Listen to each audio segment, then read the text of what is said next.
What's up, friends? What's up? What's up? Get everything situated here. Just tuning in. Hold up.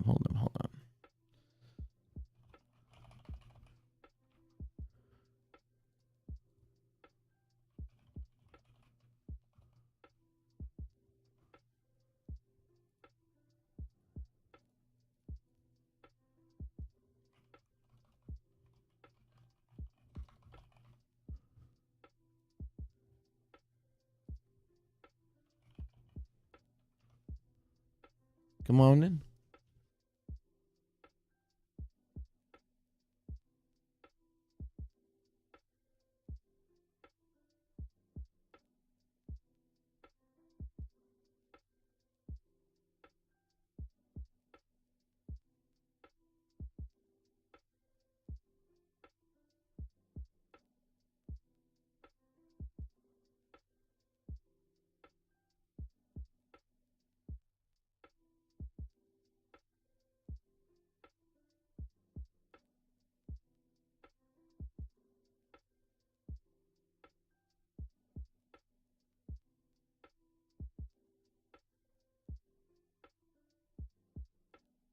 Good morning.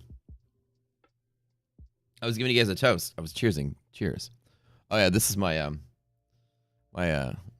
Hogwarts commemorative cup when I graduated with my degree in wizardology. They give you coffee cups. What's up, guys? All right, we got today. Man, market's moving around already. We had this morning was the non-farm, so already we got a non-event on the hands. Like non-farms really did much. Market just went up, came down, back to where we started. Interesting to see that.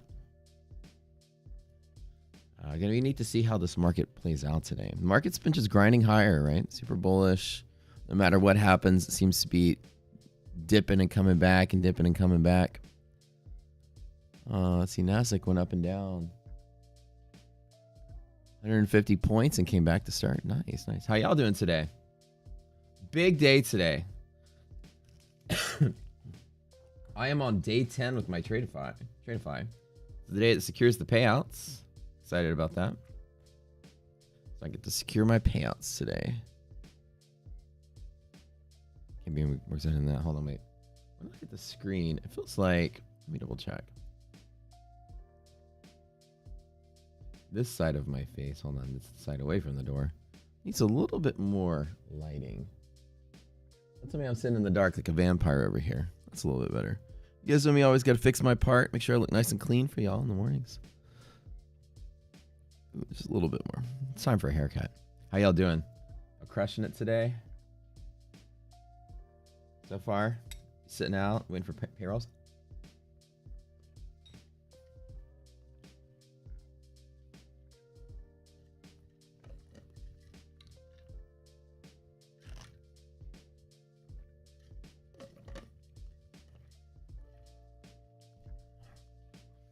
Good morning. Read you guys' names. Hit that like button while you're here. Simon Dean, DJ Boat, Ransom Baggins, Plan Zero, Billy Joe Beavis, C Spooey, Benny Lee, Hydra, Francesco, Mook, Jiverme, Silver, Francesco again, Varying Bulls, Justin, 3X Top Step, and you're funded, Alec. First time in the prop room space. Already funded, man, killing it, boy. Love it. Crushing it, dude. Michael, PJ, Fat Overnight Train on YM.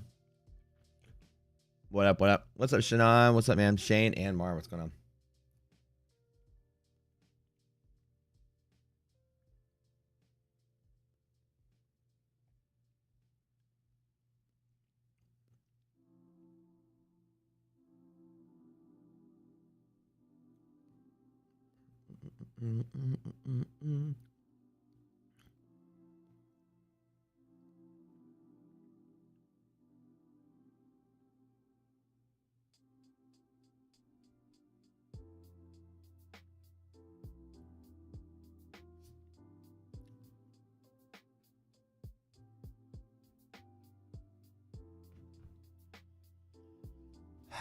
You ready to get started?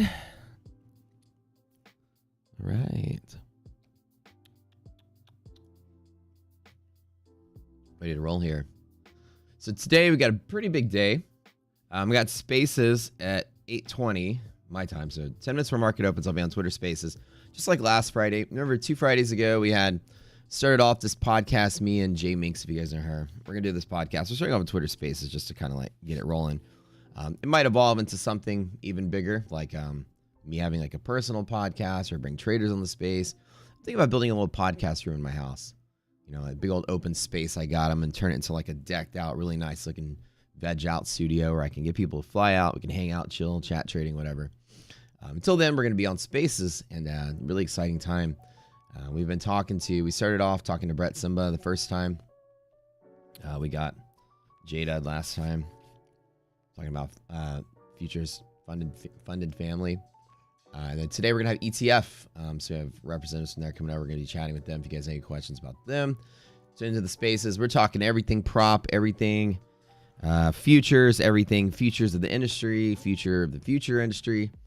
It's too much of a mouthful there. But yeah, it'd be fun. So I'll be on Spaces. You guys know how the drill there.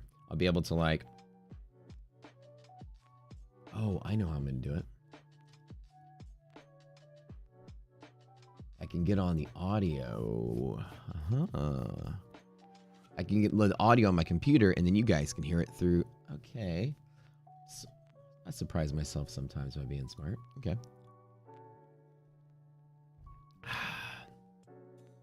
Loving this. Shadon, you liking the 28th course, man? Cool, dude. Cool. Glad you're liking it. People, you have no idea what you're getting yourself into until you get into it. And everybody usually after the first course just goes, whoa. It's different. The way we train you in trading is different. There's nothing similar out there to what we do. It's different. But as I tell people, it's what you need. All right. So we'll be doing Spaces today. We're doing a giveaway today with ETF. You guys know the drill. 50K accounts. Let's get that set up here. Let me do it like 1 second.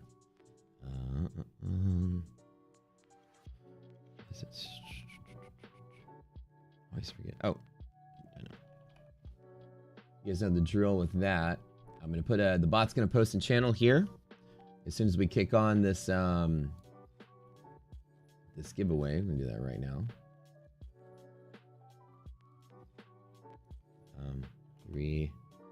It is there.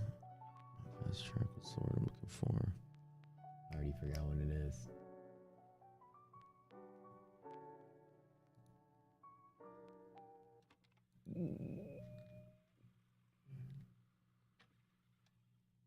$1K, one step. Okay.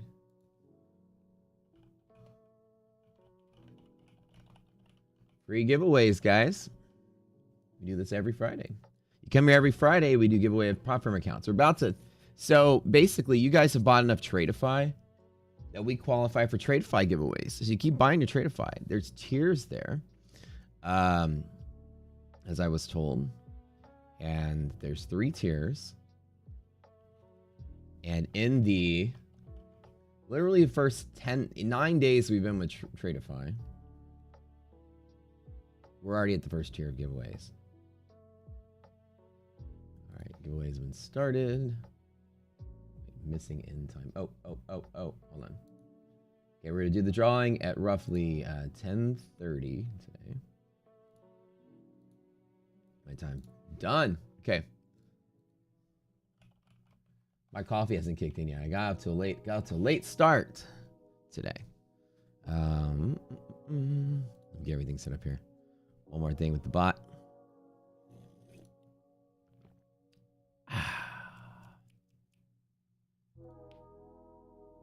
Giveaway Friday.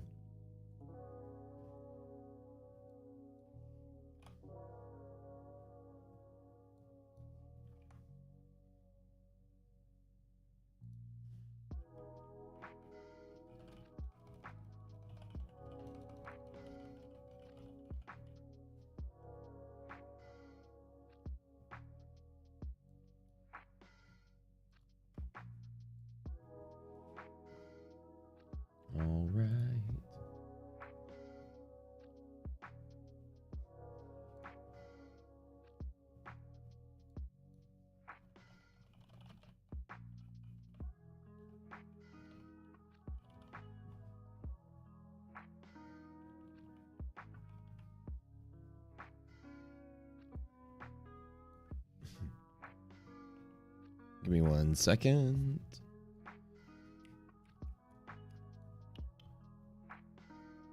How many of you guys are having an up week this week? I want to hear it. Who here? Tell me about your big fat gains, your big fat losses. I want to see what you guys have done this week. I feel like I can be proud of most of you. I feel like you guys crushed it this week. Let me know.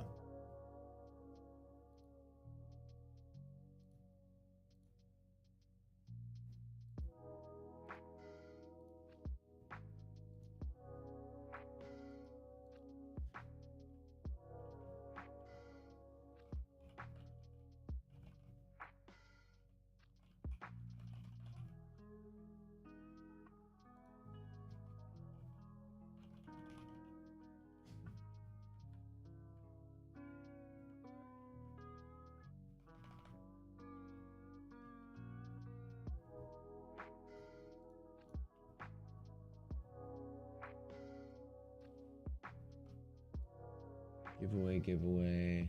We're good there. All right, what have you guys been doing? Don't forget to smash the like button while we're chilling here. You guys know the drill.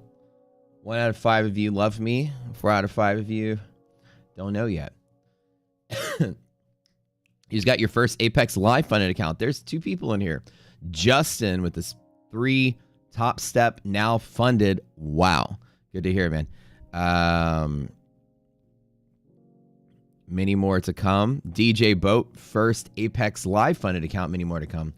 My friends, I'm so happy to hear this from you guys. Y'all are crushing it. After the prop firms should do a small account challenge of building an account, prop firms take out the emotional factor of the market. Bearing Bulls, I did a challenge like that in 2020. It was the most successful streaming we ever did. Before the prop thing, I decided to take a small amount, which was half the margin requirement. You guys voted on that. It's like, how much should I do? Half the margin requirement. And crawl my way forward from a $6,700 start to see how far I could go. Over the course of 8 months, just trading it normal. This wasn't YOLOing it. This wasn't any following risk management rules. In about 8 months, first and foremost, crawling forward from $6,700 in a futures account. There was no YOLO. There was no 10, 20, 30K weeks. It was trying to make 500 to 1,000, first week and grow it like a normal person would trade. 70 days, no losses. People were here every day. It was a winning streak for 3.5 months. By far the craziest thing. We have 1,000 people in the stream at any given time towards the end of that streak showing up just to watch me fail. Talk shit and whatever. It was so much fun. Most people there to cheer me on, but people were like showing up like, this guy's going to fail. He's going to do it. After like 5 days of a streak and 10 days of a streak, everybody was like, by the way, who was here for the 70 days? I want to know if you guys, the old school folks, who was here for that? You remember those days? This was before we had all the best tools we have now. Imagine what it'd be like if we did it again. It was crazy. And after like day 10 and day 11 and day 12, people were just like, this is crazy. Matt's on a streak. And then, like whatever, like then June turns into like, or whatever, like October turns into November and November turns into December and December turns to January. We're still on the streak. And it was insane that whatever it was a clean market, bull markets before COVID. Was it before COVID? No, it was after COVID. Insane. Like it was just the luckiest trading I had, the best trading I had.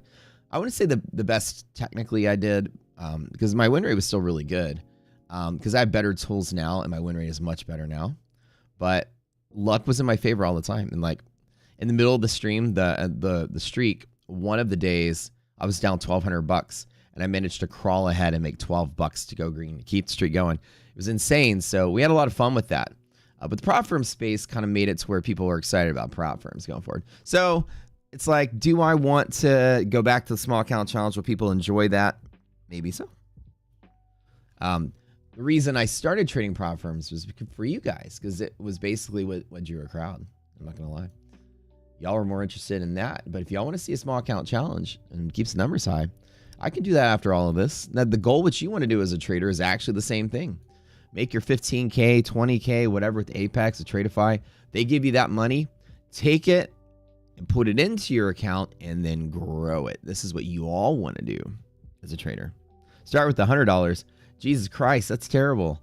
I'll never get out. You know, it took me like a month just to turn the 6,700 into like 12 or 13,000 bucks to double it. Because you're crawling. I wasn't doing any. I kept to my margin rules, so I could have gone in on a good day and hit it with like 5 micros and blow it up, which 5 minis and just, you know, triple the account in a day. But the thing was, I wasn't trying to do that. The P&L curve was like straight like this, and it was just done to show extreme, like, how would you grow the account, yada yada. But by like day 70, it was crazy. Like, it was just, we came in and everybody was just like hooting and hollering every day. It was like the biggest crowd we ever had. It was fun.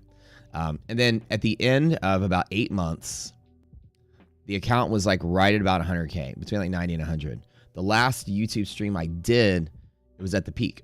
So like at that time, then I was building the Rocket Scooter app, and we decided at the time we were launching everything and we were using the app at that point, the very first app we had.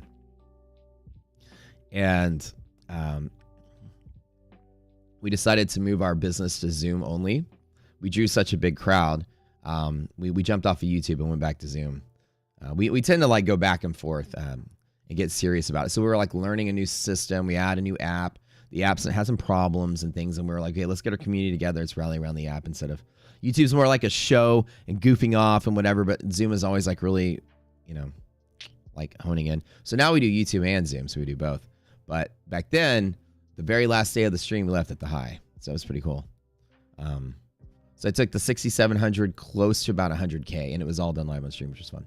All right, a lot of people were here. A lot of the old schoolers were here back in the day. All righty. All right. What you guys been doing this week? You don't live in the U.S.? Is Hims becoming a popular consumer health brand? I see ads for Hims all the time. For everything, for like, I don't know, penis enlargement to like hair growth. It's all kind of stuff they sell. I don't know how good they're doing in sales, but I see the ads like all the time. I guess they target me because I'm a dude with hair and a penis, I guess. Week could be better. Was careful sometimes. PA was weird. PA took some losses this week, starting over a bit. Started the FFF eval today. Up 30-17 already on the day. Well, not bad, not bad. Somebody not really good. Somebody had a good week. Week's not over. Don't want to jinx it. Big up. 3 tops at combines passed. And a 4th probably today. You guys are killing it. A lot of you guys got funded this week. That's awesome. Followed up rules. 576 in your Apex. Cross 4 evals. Personal counts up 15K. PJ been crushing with those overnight YM trades. Waking up early to do it. Positive week. True. Nice. Monk minus 2K still learning RS. Breaking your old habits. Breaking old habits hard to do, but you're getting there, man. You've been here for a little bit. Just getting started. You guys remember? You remember Sensei? A handful of you guys were here for back then. That was 5 years ago. 5 years ago. Holy shit. Think about whenever you go to buy liquor at a liquor store and the person is like, you know, can you, before you buy, they point to the little machine and you go over there to look and you walk up to the machine and it's like, were you born before this date? And this date is now 2004 and you go, oh, I'm going to buy my bottle of gin. And then it's like, were you born before 2004? And you're just like,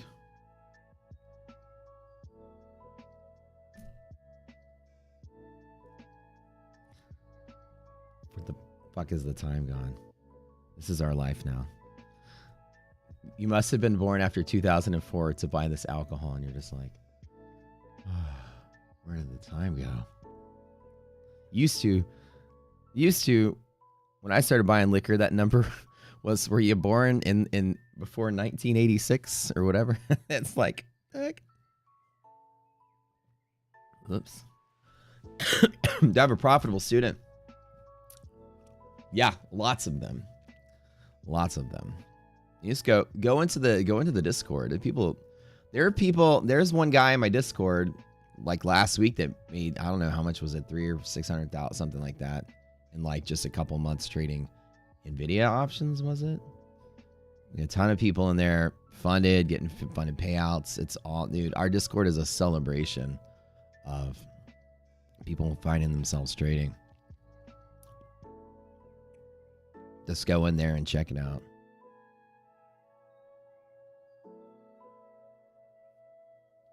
BJ. BJ made 15K last week. This guy, BJ's been here for a while too. He's been crushing. Yeah, but you guys go over there and take a look. Let's go peruse the P&L chat. So right away, welcome to the stream, guys. Non-farms today. We've jolted up and down, as you see, just kind of like give you a preempt. Not doing anything on the pre-market, but we jumped up, jumped down, came back to where we started. Non-farm is a non-event. That's good. There's nothing really coming from it. We kind of closed or restarted. So technically today, it's all technicals. We have the monetary policy report coming out in about an hour, and the Michigan consumer sentiment number always makes the market go, So in about an hour, between now and an hour, we got a catalyst possibility. So when the market opens, you have about 30 minutes to make a scalp before I usually walk to the sidelines. I'm just inching forward. Two of my Brett Simba accounts with Tradeify. I call them Brett Simba accounts. Tradeify. Appreciate you, Brett, because you bought me that $16,000 restoration hardware couch on the 11th. As long as I don't fuck it up, it's really nice. You get a $15,000 payout. Immediately it goes to my ass, so I have couches on. But I have two of the accounts are under the threshold of all criteria, which is good. Three of the accounts are not. Three of the accounts need, and this is day 10. Two of them need 1,000. One of them needs 4,000. For some reason, one of the accounts was slower than the others. Now, one of the reasons was I accidentally traded the others with minis and this one with micros. Remember, I was taking a trade. I'm like, I'm going to take micros, and I accidentally fat-fingered with minis.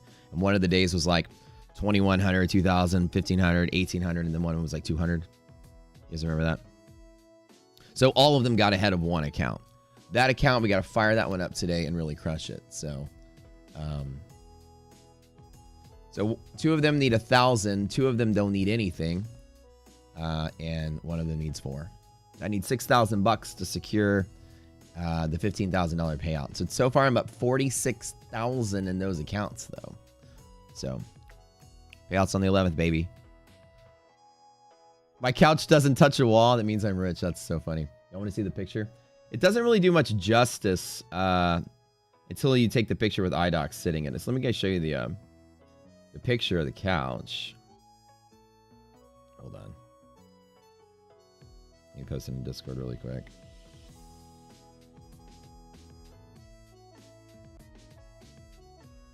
And if you make fun of me because my Christmas tree is still up, I hate you. Hold on. So finally, like the new couch finally came in. And as you guys know, we're super excited because we finally have a yard now. A nice, like, long, skinny yard that wraps all around the house. Really nice. So, dude, don't even say anything. We've been lazy. She's been gone, and I've been working. We talked about it today. Yesterday, we finally took off the ornaments, though. We're like, you know, it's about time to take the couch down. I mean, the Christmas tree down and put pickles shit right there. So that's what we're gonna do. But we're finally getting moved in. We're no longer sitting on the floor, which is nice. But there's a new couch. It's nice. It's thick. It's fluffy. It's sturdy. It looks clean. We're all about the clean look of stuff. So there you go. All right. Somebody's asking about what's our chat like. Let's go to P&L. Show you guys. Profitable students. There's people in here posting their stuff. This is Master Rich. His trading over the course of January. Look at this. Rich has been fucking crushing it. Look at this green. Look at this guy. Look at this guy. This dude doing stuff. There's a lot of people posting stuff. Degen's been crushing it. He's doing Tradeify. Yeah, so this is all people doing stuff on our Discord. You can go and check it out. Rich had a profitable month. Rich is one of our longest students, been here since probably the beginning. And P&L curve is like incredibly different than what I remember. Risk management was what he always talked about. He struggled with, and then, you know, he's been with the group from the start, almost 7 years, probably 7 years. And then these days his stuff's smooth out. It's good to see you guys putting in the work and killing it over time, doing better. What I think your students What do you think your students possible to make prop payout consistently? Payout with prop firms is harder than making money as a trader. Believe it or not, making real money is easier than prop firm stuff. Prop firm stuff is hard. It's really hard.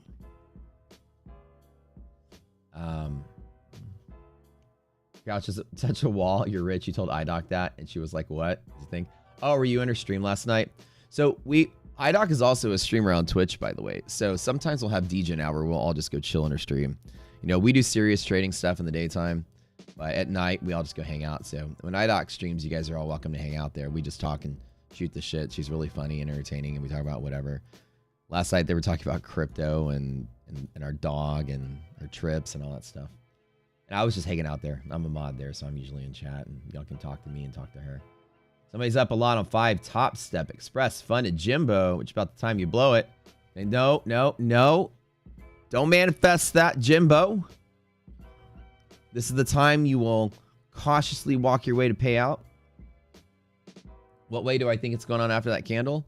The market is telling me it's going nowhere but up. All of our signs are good. Let's do our pre-market stuff and get ready. But I'm not taking the bet until I get my readout from the start of the day. You guys know how that works. So let me get my drawing thing front and center. But yeah, feel free to like check out our, go to our Discord, and everybody here posts the stuff that they do. This is like Esvon passed his 30 eval a couple days ago. Niles, this is Niles trading in his futures account. Mr. Clutch. Look at Clutch. This is a guy from our chat too. These are real traders from our community. And Clutch is on. He's building himself up on Twitter. I've given him a ton of shout outs because he's just been killing. His P&L's been good, consistent. Green. These are all Rocket Scooter peeps. So that's our P&L channel. Like I say, we put in the work to train people. Now I can't take credit for their growth. The growth is all on you. I just show you the way. What's up, Stereo? Good morning. S Visionary says, smash that like button, show you the love. All right. So we're doing a contest today. 3 eval giveaways for ETF. You guys have bought enough Tradeify with our code. By the way, remember this.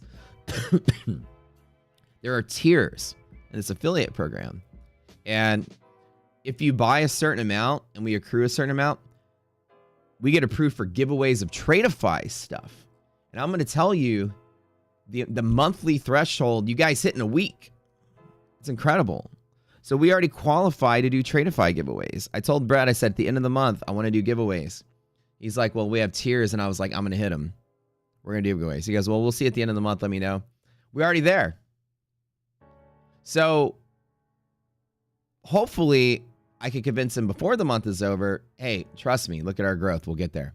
So we can start doing Tradeify giveaways as well. So we'll do ETF giveaways on Friday, maybe Tradeify giveaways on Monday. So giving away free accounts as we've been doing with ETF. So I'd like to have a giveaway every day. That'd be good. So what do people here do to get paid out consistently? I would say most of the people here that they do that you don't do that's different is a lot of people here don't trade as much as you think they do.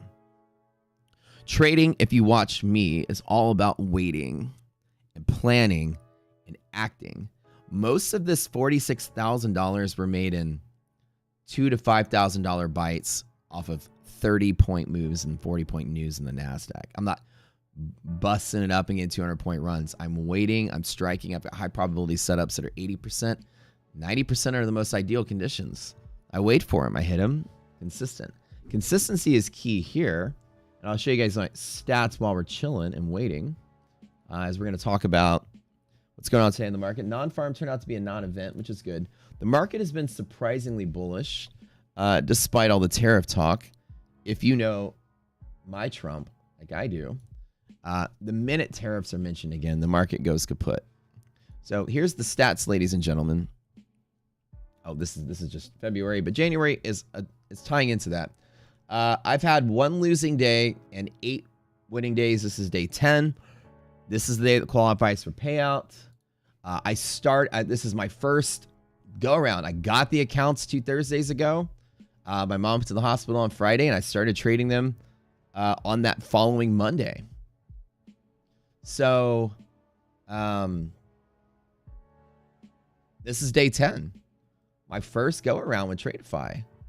I like to thank Mr. Brett Simba for buying me a $16,000 couch. It's really nice because that's what that $15,000 is going to. So I'm telling you guys, you get a spouse, you get a partner, you can kiss your money goodbye. All right, what's up? Tell me it's an old pick and the tree is down. You're still making fun of the... No, we didn't take down the tree. Y'all want to know why we didn't take down the tree? Number one, we're lazy. But number two, I was like, she was traveling a lot for work. I was like, let's take down. She's like, do you take down the tree yet? I'm like, can we do it together? It'll be so romantic. And she's like, you lazy fuck. And I was like, I know. I need your help. I tried to play it off like romance. So come on, honey, it'll be so cute. We set it up together. We can take it down together. She called me a lazy fuck. I was like, I'm busted. She's like, all right, we'll take it down when I get home. So, press conference in Japan, Prime Minister. That's going on right now. Wait a minute. One thing you guys will notice about my trading stats, friends, don't forget to hit the like button. We start in 15 minutes. So in 3 minutes, I'm going to have to get on Twitter Spaces in a second. We're going to be doing Twitter Spaces. Oh, let me see if I can't figure out how to do that over here. Let me go to the Rocket Scooter account. Existing account. My Rocket Scooter account's not even on here. What the heck? Okay.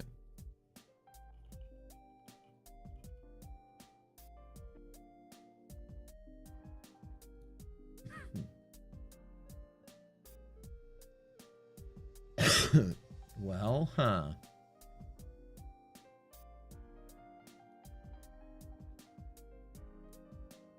Speaking of my couch, was Pat Weiland was trolling me today. It was so funny. Oh, let me show you. What did he say? It was hilarious. Where the hell is my Twitter? I don't know. My Rocket Scooter account's not even logged in here. Because they remind me, I don't know if you guys saw this, but I was like, this is my Twitter. I was like, here's my Rolex. And it was like, bro, you spent 10K on that. It was actually more like 15. And I was like, not this one exactly, but the extra shit was more like 15. The fabric alone was like 15, was $5,000. You get to like the non-stain resistant, whatever fabric, it's expensive. And then he was like, just get the Amazon couch for $199. And I was like, have you guys seen these? I was like, if Brett Simba wasn't buying it for me on the 11th, I definitely would get the Temu special. And so I don't know if you guys have seen this on like TikTok, but like they sell these couches that come in like a box that size and it's all depressed and like sucked flat in those vacuum machines. And you cut it open, your couch just plumps up. Have y'all haven't seen those? The Temu special couch? They got to be like $200. You get like, look in the back. It says like sofa. It literally is like a sectional sofa.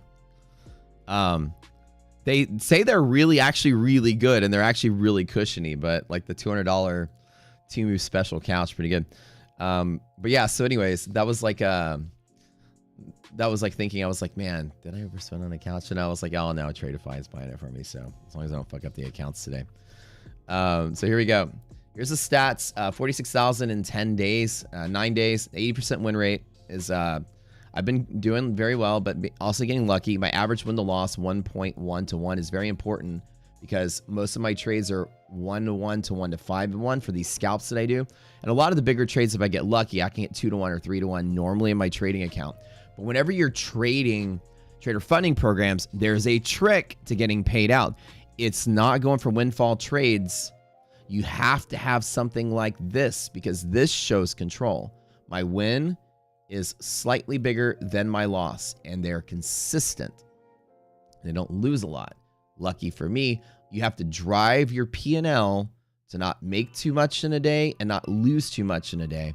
So unfortunately, my normal profit factor, my normal average win to loss trade is usually 1 to 1 or 1.5 to 1 or somewhere in that range, but it's closer to the 1 to 1 because I got to cut my wins out early to maintain consistent profit on a day. How many of these days would have been 30K days and 20K days in my normal futures account? But you got to cut your trades early to get your consistency down. My consistency on day 9, I drove it exactly what I was going to. I got all those accounts that are passed down to 19% on day 9. This is the trick. So the problem with trader funding programs is that it's not just about making money and being good at trading. Oh, no, no, no. Profit factor number 1 is the sum of your wins divided by the sum of your losses. So it shows a profitable trading strategy. If profit factor is anything over 1, then the strategy is making money. If profit factor is 4.5, the strategy is making 4.5 times my investment. My ROI is 4.5. Every $1,000 I lose, I make 4.5 at the end. That means a run up of 3.5 every single time. So every batch of trades with wins and losses running up 3.5. So run up to drawdown ratio for the most part. But this is total profit divided by total loss. So the idea is with trader funding programs, you need to actually have that done. Concurrent session. This happened yesterday. Am I logged in on my other account? No, I'm not. Let me reload up here. Don't go anywhere. So, driving a trader funding program to profitability is harder than making money as a trader. All right, let me jump in here. Oh, shoot. Okay.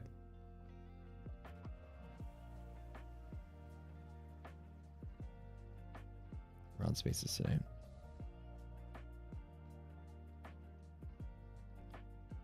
Copy link. I have an 8-point stop loss. And I'm pretty fast in and out of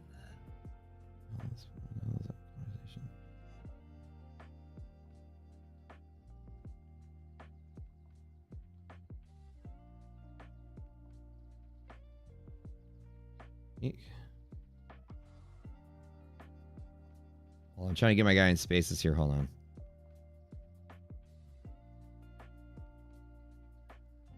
Oh, it's glitching out again.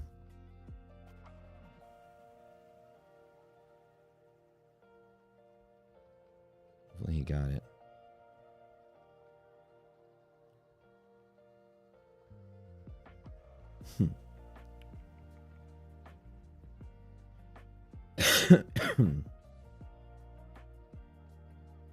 All right, so today we're going to be waiting for mechanics to show up and see where we get some good dips to buy. Pre-market, as we always prep for, you guys know we have our greater market. We do the estimate every single day, greater market, right?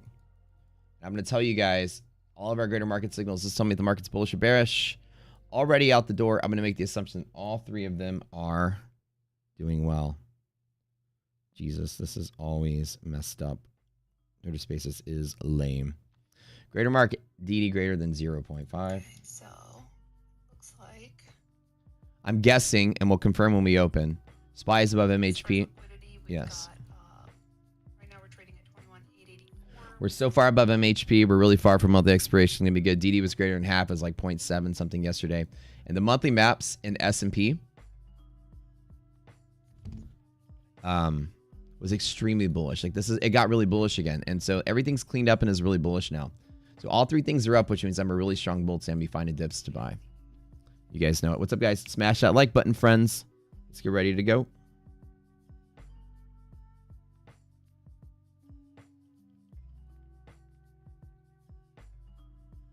The spaces stuff is glitching out. It always does. Hold on.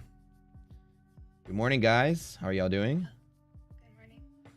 I can hear you now, finally. I had to go through a couple of rounds of this, so I couldn't hear you. Spaces glitched like always.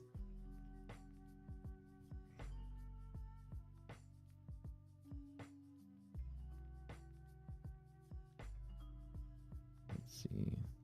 Can you promote me to co-host, please? Good morning, traders. Here's the one. Is it long bias or now? Yep, 100% long bias for me. You're horrible at placing invalidation stop loss. What's your guide?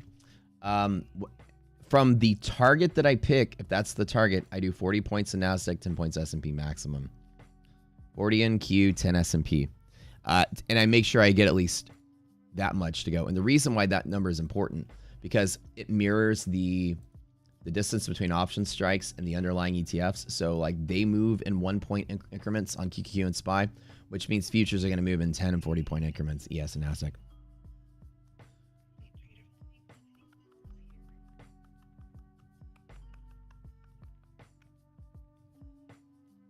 Thank you for what you do, Matt. Thank you, consistent. How you liking the streams, man? You've been here for like a hot minute. Good morning, Cher. What's up? Zach, DD Bands for NQ. Right here. Get them from the platform. Don't have to ask me for that. Go to your platform. It's down here. Click it. Right there.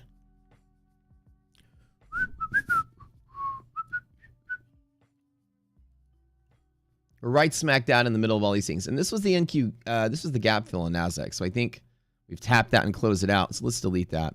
We have MHP. As you guys know, we bisect the trade into 2 different sections when it's got an interrupt in the middle. So today we're working in this area, 2204. Big ups there.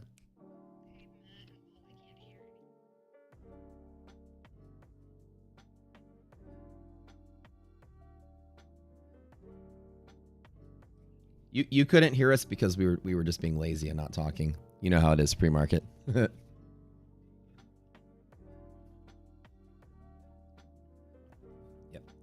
How's your week been, Paul? Well, let's chat after market opens. Let everybody get their feet wet. We'll chat after. Okay.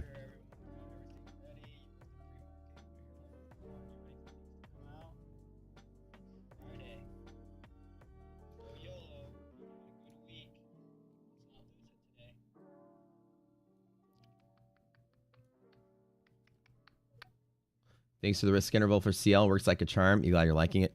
NQ charts, nice math. Let's go. Yeah, it's good math for those. When markets move incrementally and tap those option strikes, that's when it has like the next rest spot. So 10 and 40 points maximum is about how much you should lose maximum per a day trade. ES 10, NASDAQ 40. I have to go too far about that. 1 minute till market opens. See what we get.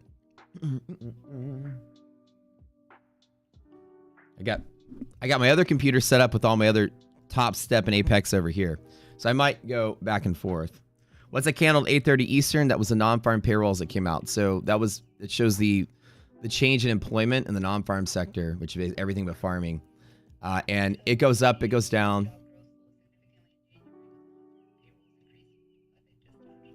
Yeah. So the non-farm, the payrolls, as Minx is saying right now in Spaces, the growth rate is not as fast as it has been. So ignore this candle, basically. All right, see out the door if you get. First thing we're going to look at is this resilience number. Do we fill the gap or not? Give out a minute to stabilize all this. So today, we're looking at the upper half of this box. I'm hoping to see.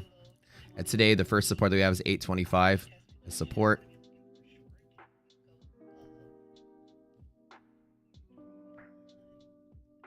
%40 is about 28% of the expected move. That's roughly, yeah, that's about roughly close to a fourth of the risk interval as well.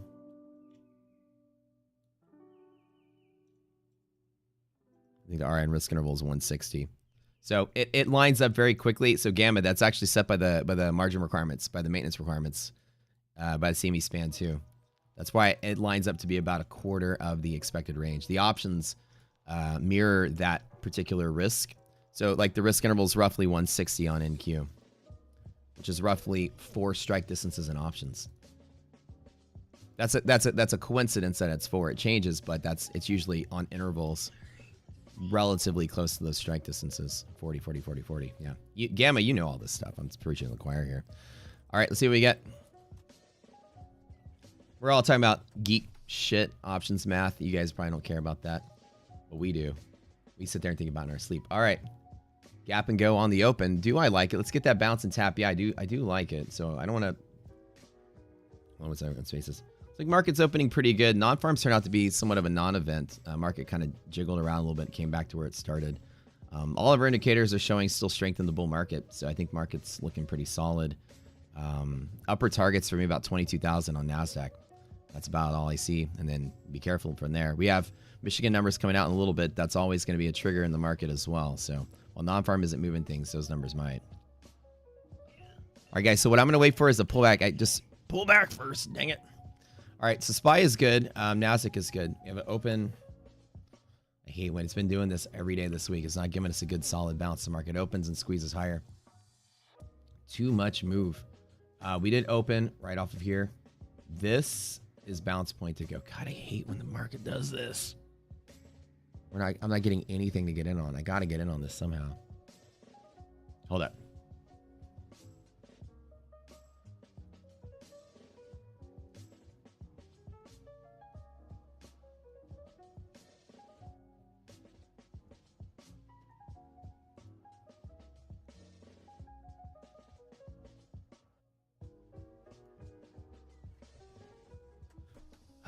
All right. God, I need the bounce. This is my last day on the Tradeifys. I got to get the bounce. All the way to DD band, though. That's what I got to do. It's running straight up there. We hate this, right? I hate this. It's just going to push straight there. I know. I fucking hate it. All right.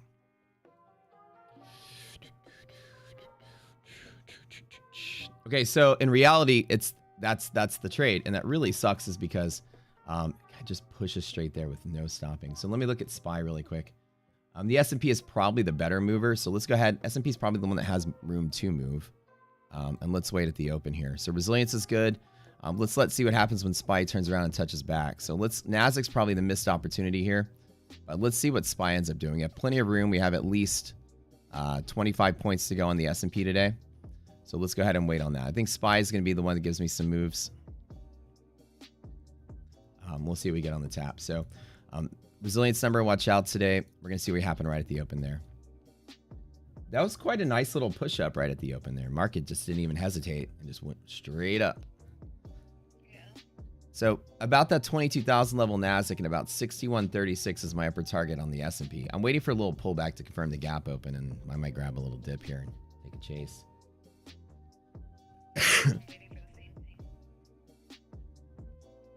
I'm hoping the Michigan numbers come through and shock the market a little bit and give me a little tap to buy. All of our stuff is pointing up today, so nice solid market like we had last couple of days. All right, let's get that tap. Res is good. Let's get the tap and long it right here.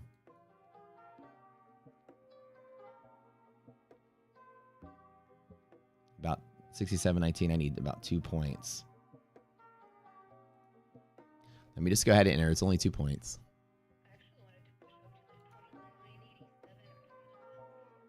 Oh, I want to do ES on Nasdaq.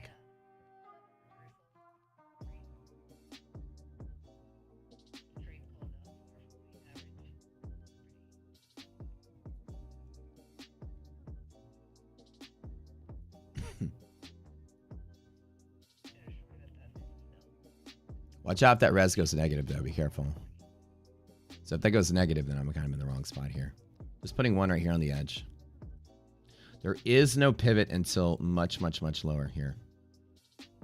So S&P and Nasdaq, this is it. It's either a gap and go or not. So the bet is, do I want to take their, oh God, and resilience is already negative. So maybe I should not take this trade. Let's watch it though. Let me bet that it does do okay though. I always take the bet that it does well. Let's take it.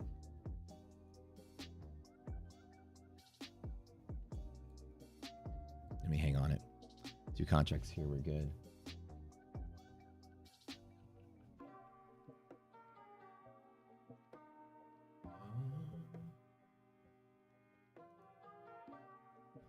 Okay, we'll take it. We got to tap these accounts and roll them forward.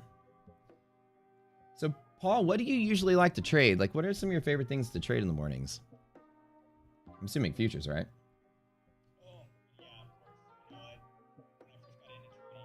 Fuck. No good. No good. No good. No good. I'm gonna give it 5 minutes, and if it doesn't plan out, I'm gonna close this up. All right. So my trade plan today is chasing the gap and go to there. Res is less than 0 is a scary thing though because it can tell me the gap could turn around and fill. So.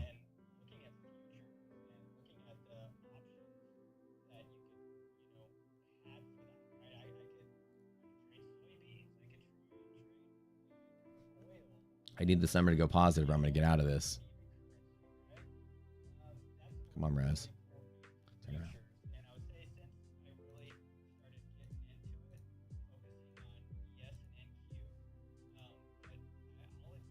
All right. Close out my long Nasdaq on my Apex. That's what I was doing over there. This is not good. Not good. I'm going to err to the side of the bull side, though. DD is greater than half. We're good. But it needs to move. We need to get resilience number gets above 0. This is a bull trap indicator. We have this one all the time. We need to get that go. I'm going to give it a couple more minutes because resilience tends to yank you down. And down here, there is no stopping point until much lower. So we don't have any support. If the stocks don't pick up some momentum, I need to walk out of this one before I lose a lot. I'm gonna walk away from this until it gets better. Let me close out. Okay, not yet. We'll let it pull back.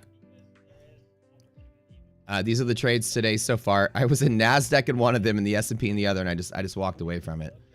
Negative resilience is a gap fill, so I'm going to stay out of this one. So it's funny, I made $730 and then minus 180, nothing. Okay, not the right trade to take.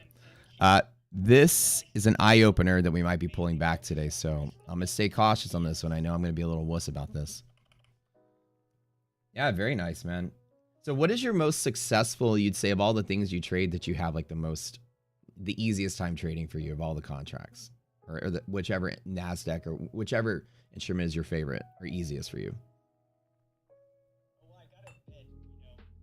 Negative res, guys, we got to pull out. I don't trust it yet. I need this to go positive again. Now, I know I'm being a wuss here. But the thing is that we have Michigan numbers coming through.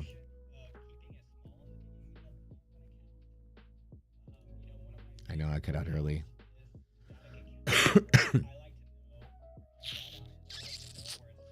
S&P is likely to fill its gap and pull back, so I'm not a big fan of what we're seeing right now.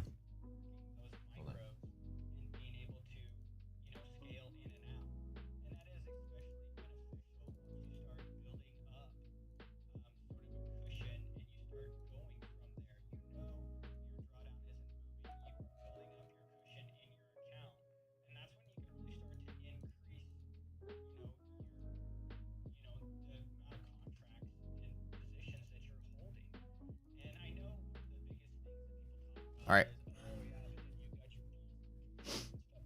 So no chasing this long right now. I don't think I'm going to do it. I do think we're likely to pull back right now, which is interesting to see. So Nasdaq like maybe push a little high at the open. This is a key indicator. So this is one of the best things at Rocket Scooter. This right here is a gap fill predictor. Market's likely to pull back, which I'm worried that that's going to make a dent in the Nasdaq. What's up? The gap fill. So this is an early warning sign on S&P futures.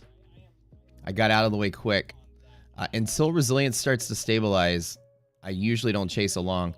Resilience is flux this way to fill the gap. So we have gapped up in the morning.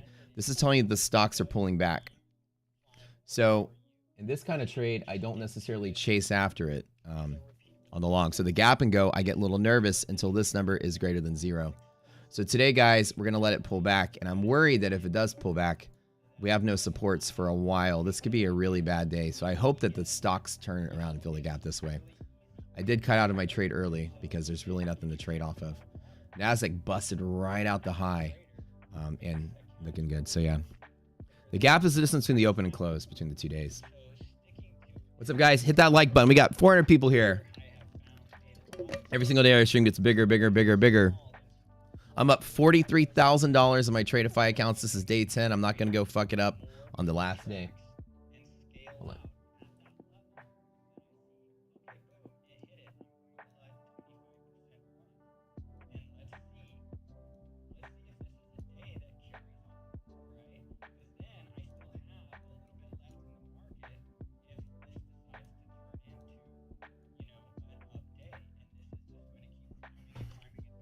I'm still getting used to trading in 2 different places. Supposed to space this link in Discord? Yeah. Oh, yeah. Good call. Good call. Okay, we're going to wait, guys, for the pullback. Let it pull back. It's pulling back today. Rocket Scooter shit is so good. It's going to pull back.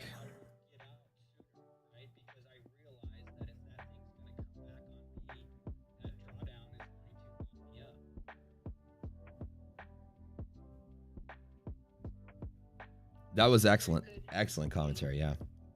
Hey, I'm gonna post this in the ETF Discord so that we can get people in here. Is that okay?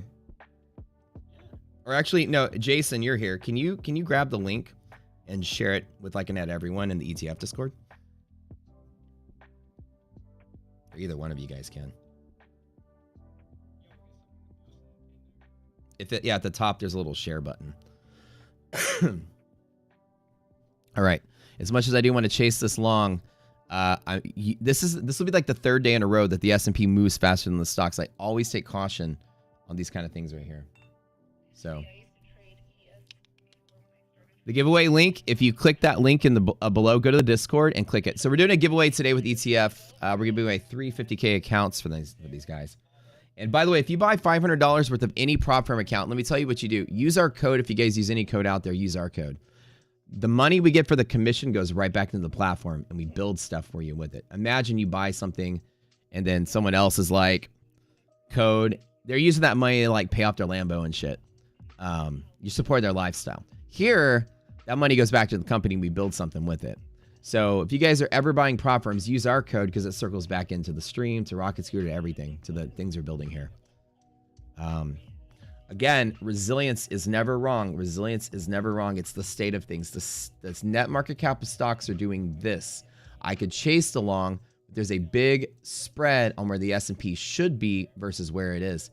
Now, what we're going to see is if this pops up positive, then I've missed the trade if the stocks catch up. But right now, the index has over squeezed and the stock market is not going with it. This is what's called a bull trap. I'm going to write the words right here. Possible bull trap. And I don't want to fuck up the accounts on the last day. I get paid out. I got one more day to survive. Bull trap. I'm basically flat. Well, 500 bucks. So possible bull trap. Be very careful today. NASDAQ is also starting to deteriorate a little tiny bit. So we're going to watch out. Like I say, I don't short the market. When you get those bull traps, I usually believe that the stock market does catch up. So I take the belief the stock market will catch up and as it keeps going. But because I have that, it's probably going to pull back and fill the gap. I need to get out of the way because a gap fill here crushes through hedge pressure. Monthly usually holds, but it can fight here, and this could turn around to be a sell-off day. Daddy don't want to play with that today. Reminder, do not short a BLU ever. Never short BLUs as well. Let it pull back and find a dip. The problem is we don't have strong pivots down here except for MHP. So what I'm going to do is let the market maybe die a little bit, and then if it comes back, that's my trade. Let's get it a second time. So I'm going to use the idea that it's probably going to fall to allow myself to get a better entry. Not chasing at the top.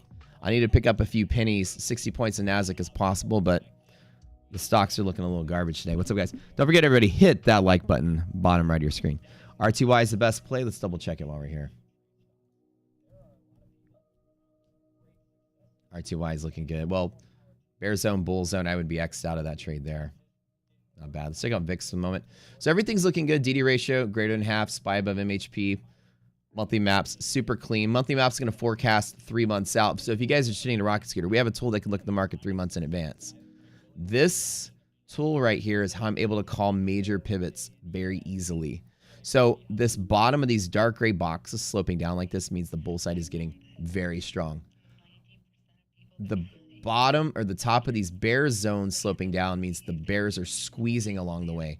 This is a strong bull market through March. So the market is clean and bullish through March. It's clean and bullish. So that's why you're waking up and feeling it. People trying to short this are going to be up for like a really, really rude awakening. It's going to be very hard to make money shorting this market. Be very careful out there. This is bullish as it gets.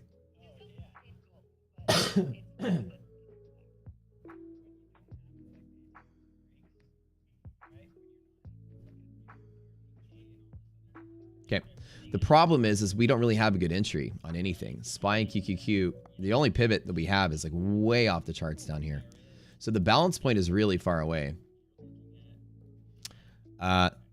Here to here on positive res is a trade. Here to here to DD is a positive trade. But I don't have the support to tell me to go there. These are small trades only. If you look at 1A, it's a small trade if res is greater than 0. If res is less than 0, I sit out. I follow my rules all day long. The 0 means sit out.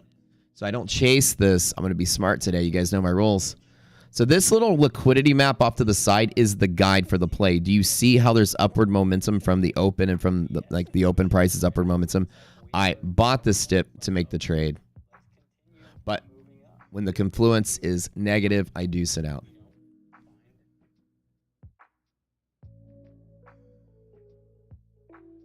All right, guys, we're going to be doing a giveaway, so don't forget, stay here. You have to be here at 11:30 for the drawing. 3 50K ETF accounts. And by the way, if you do Tradeify, buy your Tradeify from us. We actually already qualify with the minimum tier of sales with them to do Tradeify giveaways. So if you guys, if we hit the next couple of thresholds, I think we'll be able to give away 3 to 5 accounts every month. So that's going to be really fun.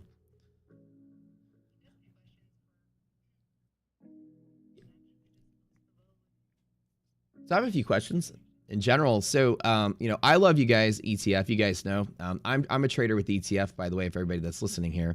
I do have a live funded account with ETF. As the question everybody always has, do they pay out? Yes, they pay out. I've been paid out. No hassle there. The live accounts are awesome. I really appreciate you guys giving me the opportunity. The payout was quick.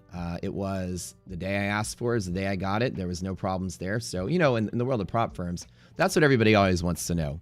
Bare bones, do we get the money? And you guys have always been good. You've been good with your rules. You've been transparent. Even with rule changes, you guys have communicated with people. So I want to say, thank you guys for that. It's been really nice. So in general, if you were to say in one thing, what do you say sets ETF apart from the other firms in the space that something you guys offer that makes you unique, that everybody here might be interested in?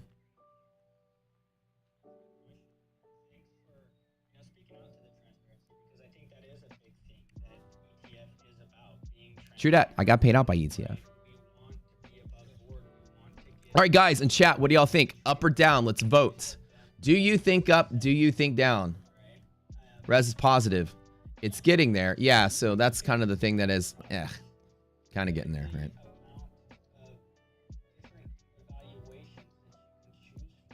Now it's like I might have missed. See, S&P moved before the stocks, and I hate when that shit happens.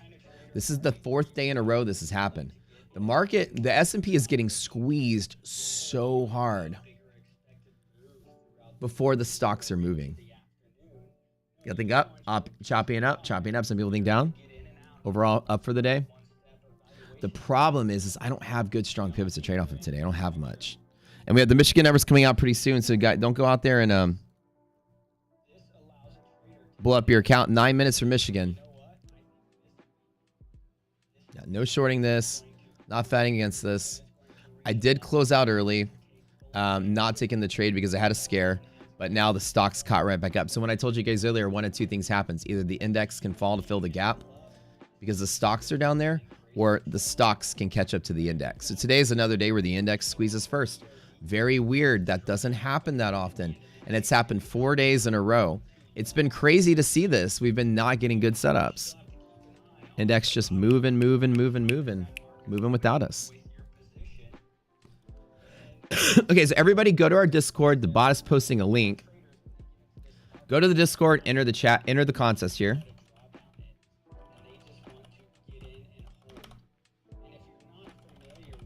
Go to this link, go to the contest channel, click enter, and then you enter in the drawing.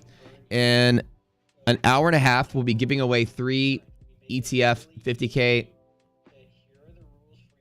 one steps, fast tracks maybe, accounts. 3 free prop firm accounts. Free. You just got it. All you do is click the button. Be here to enter. You have to be in stream. You have to be here the whole time. Using the tools, can you tell if it'll be a melt up day? It's looking to be that. The momentum is all up today. Liquidity maps are all up in QQQ, S&P, all of that is all pointing up. So it is still squeezing. The shape of it being curved like that is a short squeeze. It's not really a rally. Shorts are getting squeezed, and that's what's happening. People that shorted on the tariff news are getting squeezed. So anything can happen to dip this market. I'm not betting on this market dipping. But this is a short squeeze and not a rally. So it's people just getting bumped and getting bumped and getting bumped. It's not long momentum, but it can still melt up. A short squeeze usually can melt up really quick. Those Michigan numbers that come through are going to push the market around.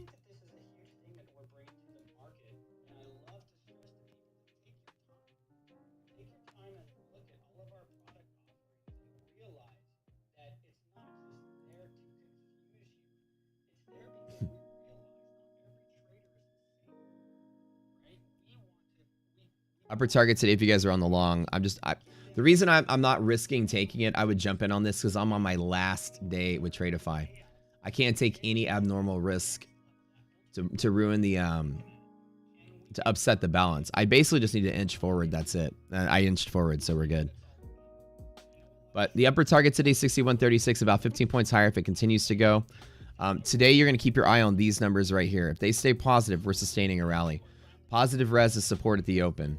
And while Nasdaq had a bump, the S&P was down, and that was my caution not to take it. I got to be extra careful on this last day, baby. This is day 10. Ooh. So usually, Frog Dog, 90% of days, resilience, whenever all these lights are green, resilience will forecast where the S&P is going. This has been a weird last 4 days, and people here will tell you, we've been seeing this day after day after day. The S&P is opening up and squeezing without the stocks going with it. And then the stocks rally up a little bit after. You know, that's a really awesome explanation. I think I love that. And I tell people when they say, like, what is ETF? What does it mean to you? Like, how's it different? And I always say, you guys have something for everybody. You know, out there's a bunch of flavors, not to talk about the other competitors, but there's, you know, somebody has like one type of account with intraday drawdown and it's a certain thing. Another person has, you can get 20 accounts. Another one, you can get 5 accounts and it doesn't have intraday. There's all these different conditions and you guys have one of each type. So you almost have like a competitor to each competitor's account. And so there's an equivalent at ETF that's similar to like what other prop firms do. So that basically you're the place where people have something for everybody. Like I recognize the design of your accounts. It's the variety. Some days I might feel like, you know, static is good in a certain kind of market. And some days I might feel like end of day drawdown is good in a kind of market, you know. Volatile markets, you know, end of the day drawdown is amazing because intraday drawdown, it's really bad to trade that when the market's very volatile. You could win a trade and still bust the account. So people have the options with ETF to go with different types of accounts and different kinds of environments. To me, I think that's extremely valuable, and I'm really glad you guys offer that. So if you don't mind, maybe detail like what are the different account types so that people that haven't heard about you guys know what they are. You guys get I'm trading, hosting a podcast, hanging out with you knuckleheads. I'm getting used and trading Apex over here, Top Step over here, Tradeify over here. I'm like a multitasking champ.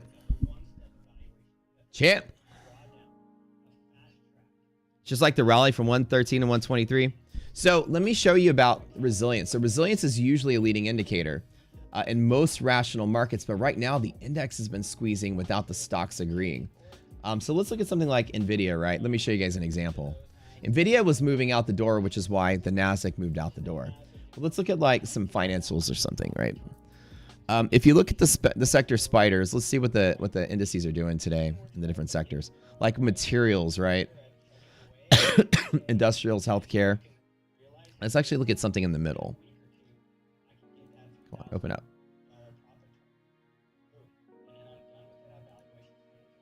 Hold on 1 second. Hold on.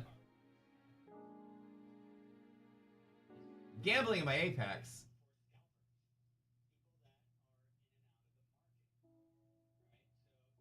Hold on, guys. I'm gonna close out my longs.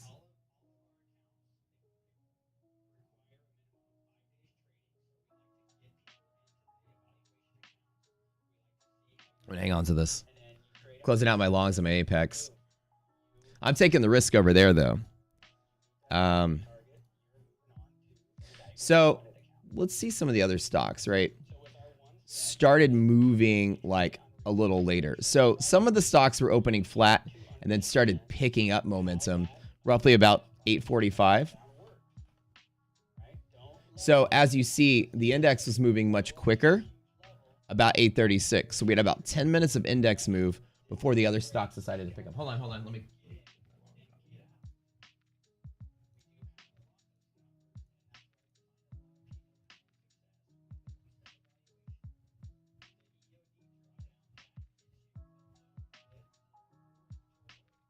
Okay.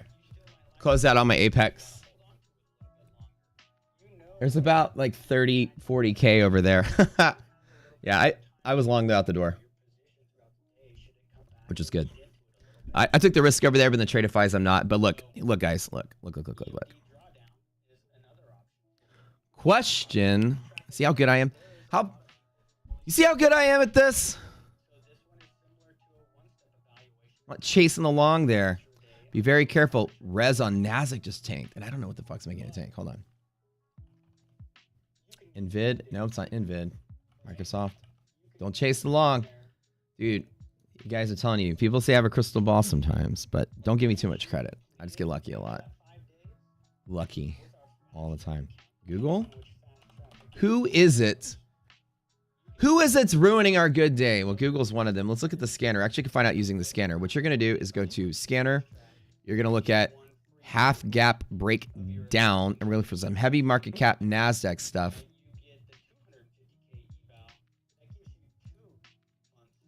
Who's the bad guy today? Who's ruining the day? Bank of America. Which tech stock is it? GME's crashing down too. Who? It's a NASDAQ stock. Who is it? Netflix, Apple, Tesla. It was Apple. Ha. All right, here it is. So Apple is the sensitivity of resilience. But again, not Tesla. No, it was Apple.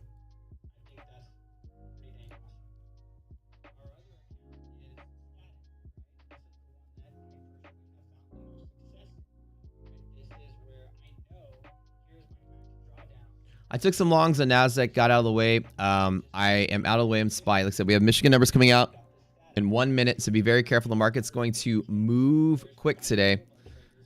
Don't fall asleep on this. Upper target to me, day ends. We have a gap fill at 61.32 on the S&P. We have DD band at 61.36. That's the end of the day if it does burp up today. NASDAQ has really strong support from hedge pressures. If you are a bull, like I am, the question is, do I want to long from here?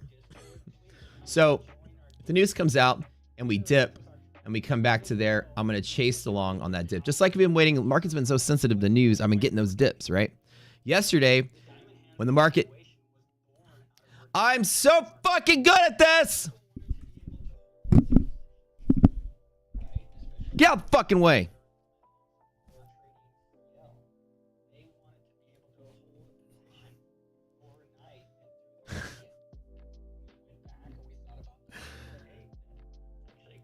The universe is just giving me like the best luck I've ever had in my life. Jesus Christ.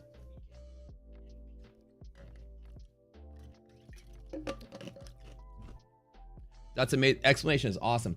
I found that I've had probably the most success with the static in most environments as well. It's an account that you can start off with and trade it slow like a real account and really grow it. I treat the statics like I do like any kind of small account I trade with, which is just you have a certain drawdown and that's it. And then the idea is your first trade needs to be one of your strongest trades to build fat in that account off of that static. The cool thing about statics, if you guys have ever traded trader funding programs, trailing drawdown is usually one of the rules that gets most of you. And static removes the trailing drawdown right out the door. So static accounts tend to have a smaller drawdown than the other accounts, but it sits still. So if your first trade out the door is a banger and you put some fat on that account, statics teach you to wait. And when I teach people trading statics, it's like wait until you get your best trade, and your first trade is your best trade. And then you build, you know, instead of 625, you got $2,000 or $3,000 fat on the account that doesn't trail. That's what makes statics so awesome. That's why I like them. So anyways.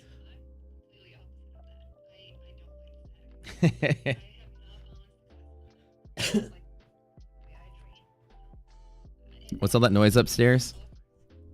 Just calling the market. Yeah, and that's what makes ETF great, right? Because they have one for everybody, which is really nice.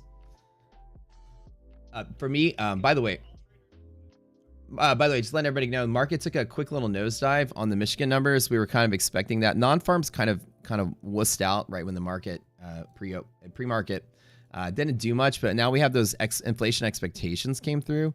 The consumer expectation for February down 67.3 on a 70% read or forecast.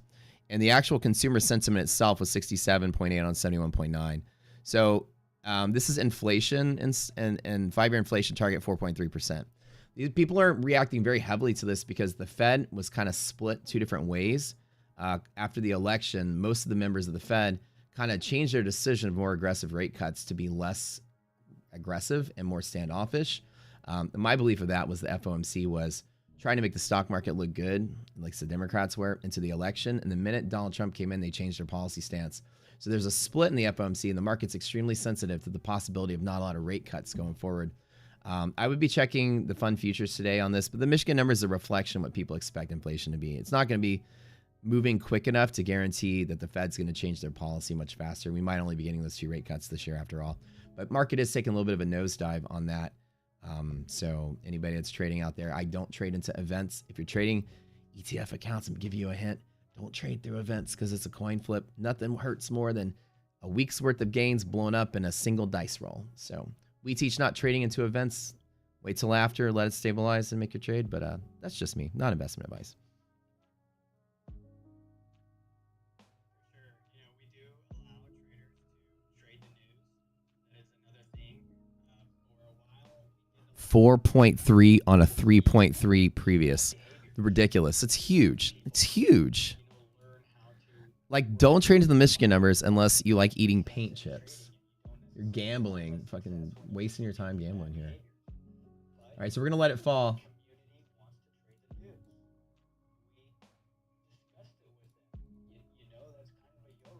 Ooh. Michigan numbers crushing today. Okay, so I'm glad I'm sitting out because I don't like this.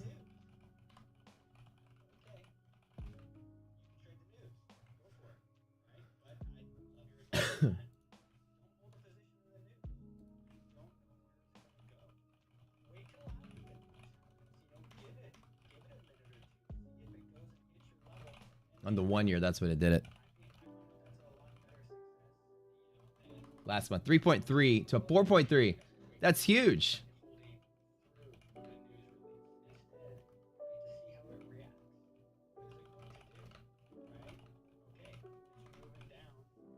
Fucking huge. Huge. I didn't touch this garbage today. The stocks told you what people's sentiment actually was. What is the first thing I wrote on the chart this morning? The bull trap. I'm on the sidelines. It feels like I'm lucky. I'm the world's luckiest trader. God, I'm so... Do you have a catalyst? Let's check it out. So, guys, I'm so lucky. Let's just let it fall. Let it die. Let the market die today.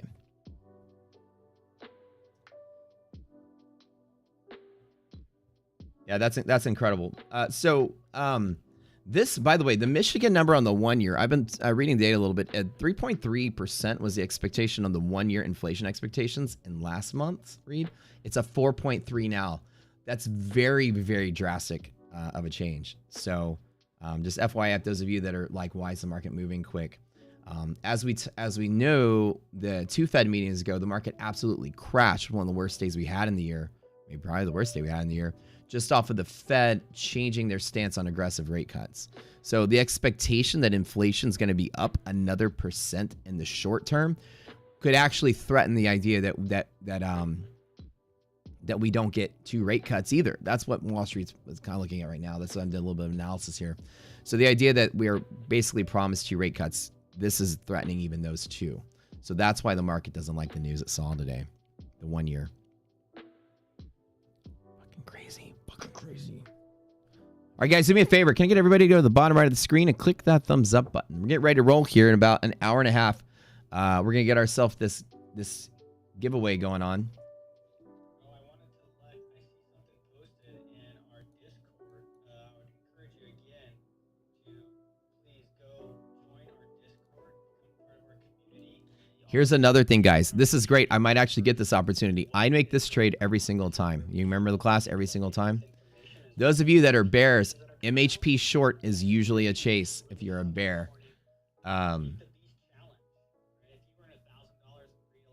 This market, this is death. This is death to the market today. Death.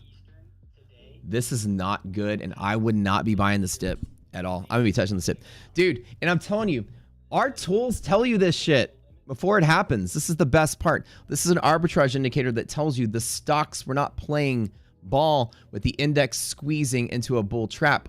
The stocks ultimately caught up minutes before the Michigan numbers came out and then nosedove. The stocks tell the truth. The stocks weren't moving. People were covering their short into the news.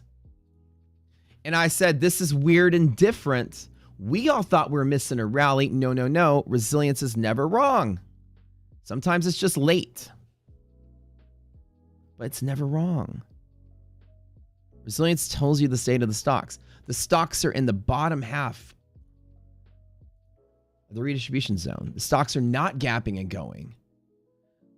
Apple was even giving you an early warning sign. Apple was moving while the index was moving up.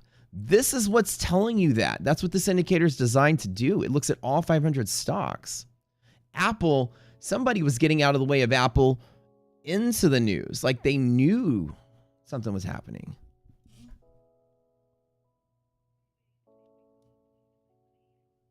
I love exaggerating. Seriously though, no. The stocks do not lie. Something was off. All it was the index was squeezing. And then for a couple minutes it moved. And then a minute later it snapped back down to catch up with the stocks. Right? That's what resilience is cautioning me not to long today into that bull trap. I'm very happy that the first thing I wrote on my screen this morning was the word bull trap. We had that. One of our indicators looks at the difference between how the stocks are moving through their gaps, like when they gap up or down, versus the index. Index is moving a little higher than the stocks. And we're all confused because the last 3 days, the index has been squeezing faster than the stocks. And then today, boy, I was in no trade. I closed before any of this. I took an early warning. I was in a trade for like 3 minutes long and I closed it. I closed it relatively like, and I'm up like $500. But I'm so happy I got out of the way of this because this market is bad. And I don't know if this is going to be one of those days when markets fall really fast. Anything related to FOMC stuff, market has been very emo about the last couple months. So I'm not looking at this as a dip to buy, guys.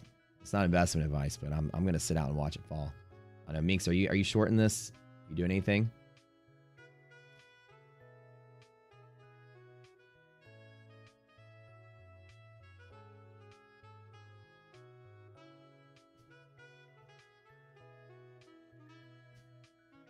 Joe, gold. Okay, give me a second. Gold. Let's go.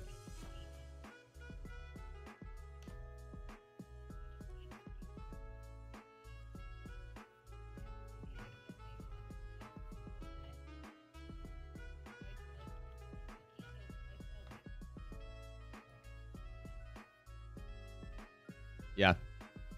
It's so funny that we're like the odd couple. Like you do a lot of shorting, I do a lot of longing, and we're like completely opposite in our trading. We should have like a sitcom, man, where we basically just sit there. 100%.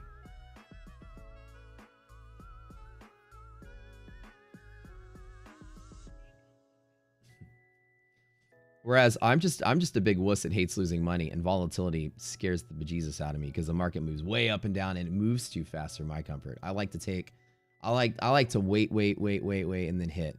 And that's like when I talk about static, that's why I don't like the volatility. I like to take the stable trades.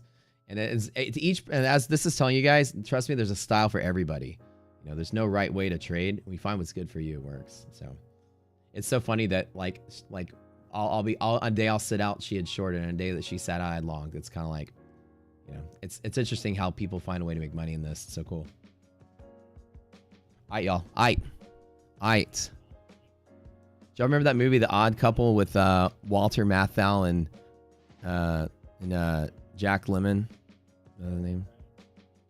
You guys remember that duo? They used to make all those movies together. DD Band Long. Yeah, so DD Band Long, I'm always going to take that. So let's look today. So GLD is nice. Bullish on BLU and GLD at the support in the open. This is a long open to next resistance on gold. I like it. I like the gold setup. It's been nice and bullish for a while. So today, every single time trade from there to there, I always take. Let's look at NASDAQ and see the opportunity there. I'm going to trade it off of DD Band. So this... Ooh. Do I? I gotta trade it small. But where do I just retrace it or what? Do I retrace it? I'm just gonna retrace it.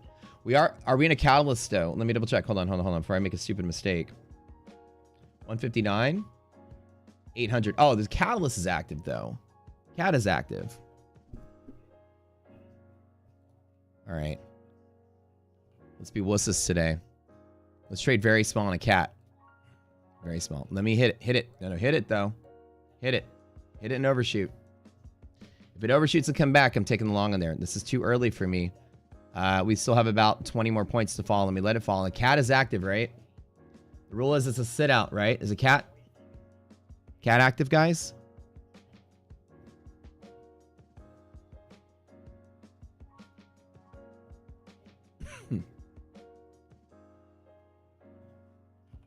Let me set up for some micros here. Just for a scalp. I need to roll this a little bit.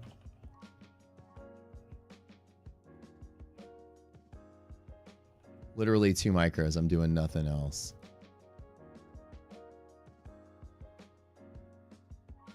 Three.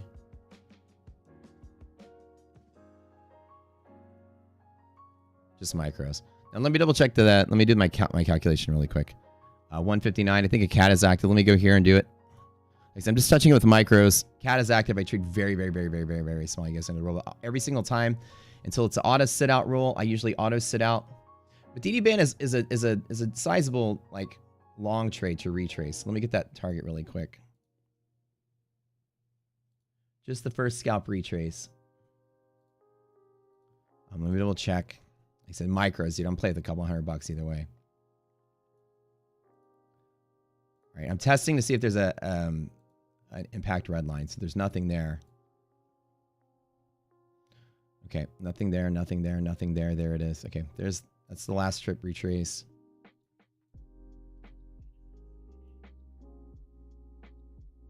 Like I said, I'll take a little bit of the scalp here. First scalp retrace. Take it, take it, take it, take it, take it. It's free money. It's free money.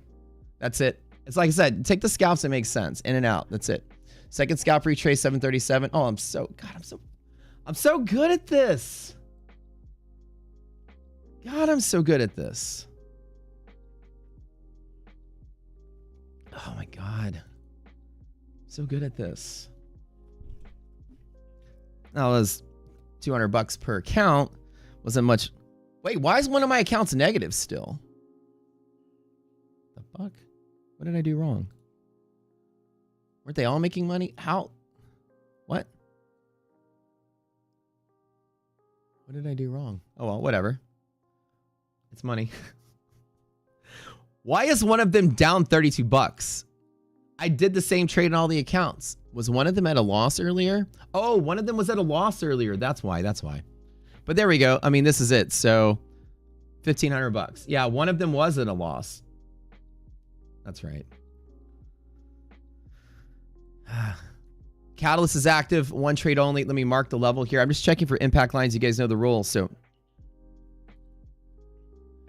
I just did a quick in and out scalp at the bottom. In our rule, we have this thing called catalyst active. I usually don't take big long trades, but 61,686 is a bottom support target. I am not reversing this whatsoever, but I always take a teeny little scalp there, just on this 3-minute candles. So I turned that into about, I don't know, 1,000 something bucks with micros. In markets like this, I just put micros in it. I don't really touch it with heavy stuff. This market is catalyzing itself to the downside. I'd be very scared to buy the dip and hold on this. But I usually take that quick reversal scalp, but I'm probably going to sit out and watch it fall today. So nice scalp. I'm the scalping champ. Okay, let's look at it, guys. Hold on. Let's take a look. We're going to look for impact lines. I'm going to teach you guys a technique really quick. I know it's quick. I know I'm multitasking. I'm not giving you guys like full mat. I know you guys want full frontal mat as much as you can get. Don't worry, I'll make it sexier for you in a minute. Give me 1 second. I'll give you the full reveal of what I'm doing. Scalping like Geronimo. Dude, I love that. Let's go. Let's go. Okay. There is no impact though. You guys know from the classes. Actually, no, there is. I think it's here. Let me see if there's a volatility change. This is a technique that we teach called illiquidity pivots. You guys just got to trust me on this. And there it is. There's the impact. Let's run. There's no run length. Okay, good. So there's an anchor point. Let's measure for catalysts for anchor points. I'll give you guys a level. It's quick. The NASDAQ risk interval is 159. So 6120 minus 159. Let's just make the box of 159.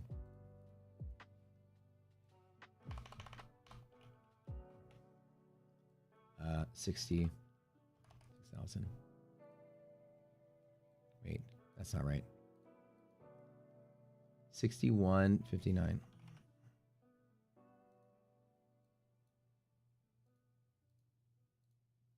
Wait, S and NASDAQ.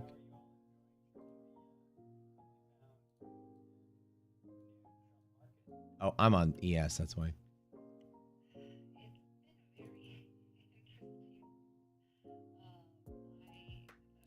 I'm in the wrong ticker. Thanks for letting me guys know. Yeah. I'm multitasking here.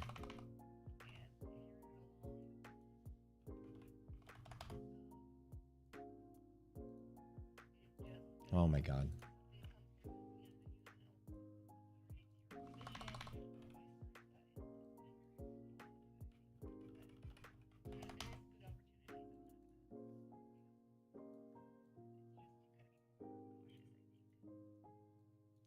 Yeah, like I traded Trump, you know, and I've been trading since 2010, and I've had a lot of experience trading Trump because I was there the first time around. I'm going to tell you guys, this is exactly the same. It almost feels good to be back because I got so used to trading it.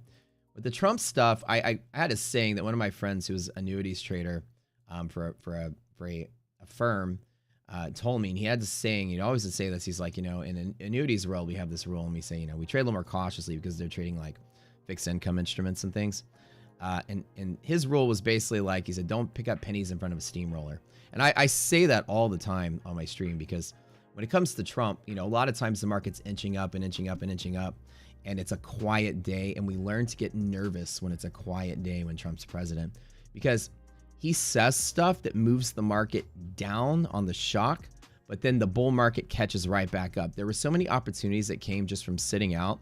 And I think that's where I kind of, people know me as a guy that sits out so much because, you know, I manage a pretty solid win rate by not trading too much. But I think I learned to sit out with Trump because there always seemed to be an opportunity that would come out of nowhere. Like yesterday, remember the market took a nosedive in the middle of the day? I bought that dip, made all my trade off of that. I sat out while it was inching up, and then the opportunity came and it fell to a bull support and I took it.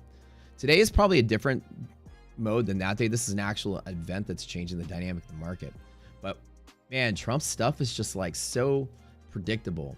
You know, they're fighting. There's always a trade war rumor, and they're like, there's a trade war and market crashes, and there's a, oh, well, we worked it out 3 days later. There's always like a 2 days later, they'll work it out. So it creates a lot more opportunities. It's not just a nice, clean, stable market. You know, Biden as a president was very like benign in his Twitter. There wasn't a lot of let's shock the stock market. Trump is extremely like malignant. It's like the difference is it's volatile and he creates opportunities. So you find out a lot of the times that just sitting in the longs as the market's inching up, more often than not, the market's just going to like crush your account. So I learned to get in and get out faster when there's pending news and fights of stuff. So tariffs, people are not liking the word tariff, and we know that. And right now, what's on the fence is that there's U.S. tariffs and China's retaliatory tariffs coming back at us. And they're like, well, we're going to talk it out at some point. And the last update was, well, I'll talk to him when he's ready or when I'm ready or whatever. And so it's pending. So any moment now, you could hear, we worked it out and market goes straight up. Or any moment now it says, you know what, I'm going to play harder ball and make it worse. And then it drops.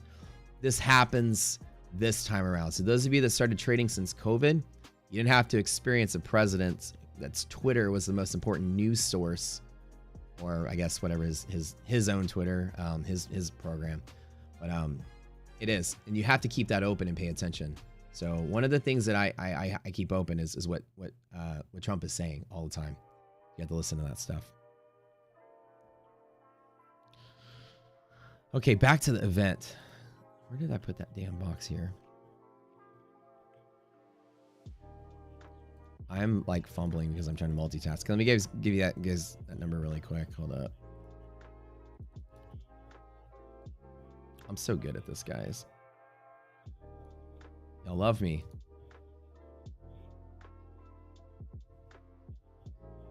Y'all love me.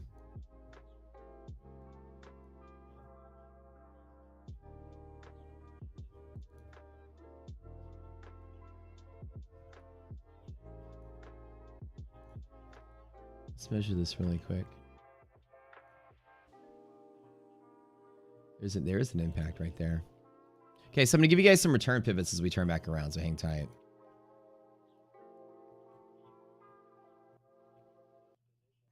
That's even before the event. Okay, so let's measure the... Let me clean all this up. So again, let me try to get this right because I was fumbling this a second ago.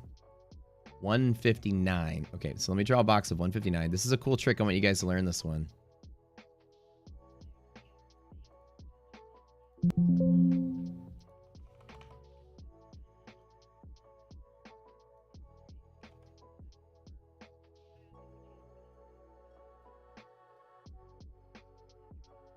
Oh, I love Financial Juice. They're so good.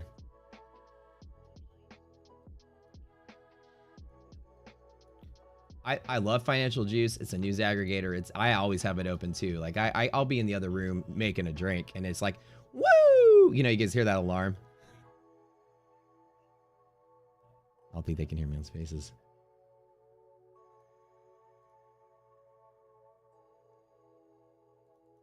$21,746. So this roll is telling you the market's catalyzed. So we don't usually take trades below here. 746 is the line. So market has healed from a callus. Okay. Horizontal ray, 746.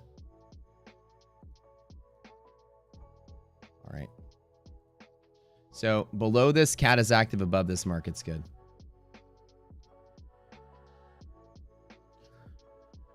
Why is your RS platform disconnecting? Okay, so find out what it is. Click the status button right here that I'm clicking. Look on the right of the screen. Click this little guy right here. Which thing is disconnecting? It could be your futures account or something. Tell me what it is that's disconnecting. We can help you with that. Okay, so some pivots for you guys today to take note of. We're going to mark them on our chart. I draw them in Thinkorswim, but we'll put them on our Rexer platform. And let's remove that. And let's remove that. And let's remove that. Okay. So I'm going to take these pivots and put them over here. 746 is cat active line. Cool. Below here, market's irrational, no trading. Automatic sit out rule, you guys remember from our things. I only took a scalp with micros because I have to cheat my own rules because I have to entertain you knuckleheads that don't like to sit here and watch me do nothing all day. So I tell people even in the video, I say, you know, I trade on a scale. I have different ways that I trade, right? I trade a normal trade, which is my fattest trade I hit. My medium is half of my normal. My small is 1/10 of my normal. And that's what you see me do on the stream a lot. My normal is normally 10 contracts. For trader funding programs, my normal is going to be roughly 4. My medium is going to be 2. My small is going to be 1. And I invented something for the stream because you guys want to watch me do something. It's called the very small. And the very small is like 2 to 3 micros. I'll trade with like 200 or 300 bucks. And when a cat is active, we have a rule that there is no trading when the market is catalyzed to the downside. The market is irrational and weird.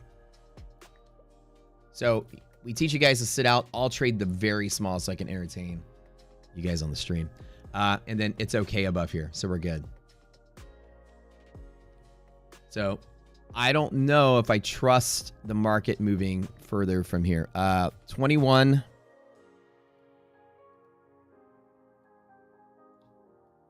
$8.16.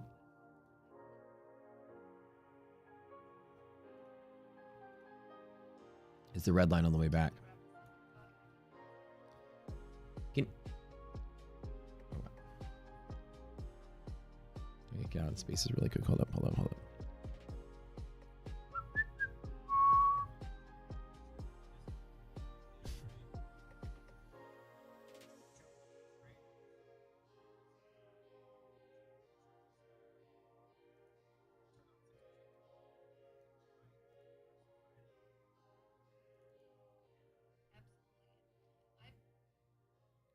Space is cut out again. Let me double check the S&P as well. Hold on. Let me get back into spaces. Hold on. Let me wrap everything up. Hold on.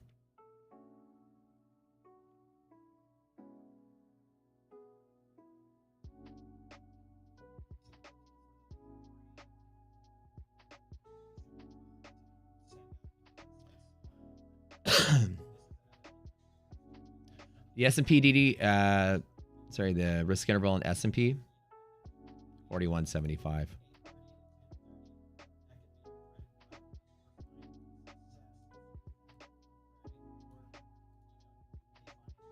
I fucking hate Twitter sometimes. It is so stupid. It literally, Spaces is the buggiest, craziest shit. Elon's not fixed anything with it since he took over. Spaces were glitching out years ago. You get a phone call while you're on Twitter Spaces and then the audio glitches out. You're watching a YouTube video, we're on Twitter Spaces, audio glitches. Like the audio just glitches out like crazy. So we actually went up to the cat active line in the S&P. That level is exactly going to be 60.78 at the bottom. So we're good on S&P. It's only NASDAQ. Testing. Can you guys hear me now? Oh, I was talking earlier and I realized you guys couldn't hear me. You guys know the Twitter glitch. You get a phone call or something and the audio just glitches for the rest of the day. You gotta love how that works. I was gonna say, you guys are talking about Financial Juice. I love that site. I use it all the time. It's a news aggregator. You guys, if you've never heard of it, let me tell you, it's free. They just basically take every single news source out there that has public news and they tie all those feeds together in one spot. It's basically like Twitter for news. And the data pretty much comes in. I actually bought their lifetime to get a little extra features and support the group, but it's free. You don't have to buy anything. And you could tie in all your news in one spot, and it's actually what I do. And I remember, like, I'll be in the other room making a sandwich or something, and you hear that, woo, you know, that alarm that goes off, right? And the red text that shows you something's important. I love it.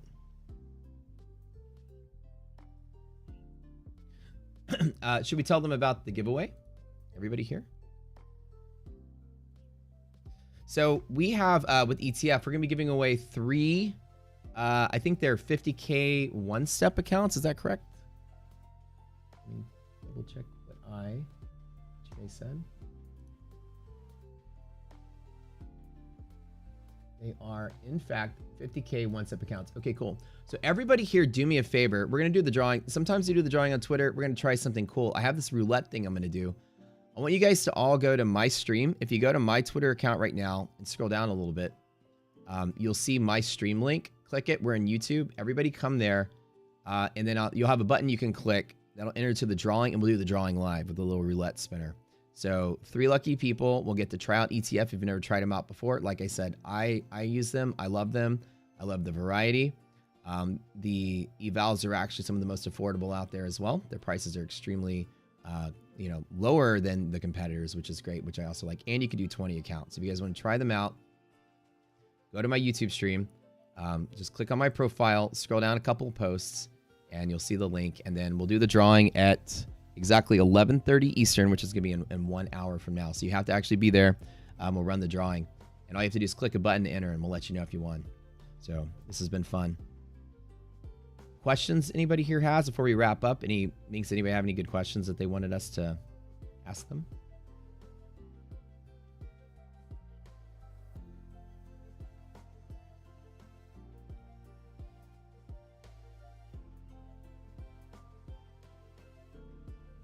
Okay. Cool.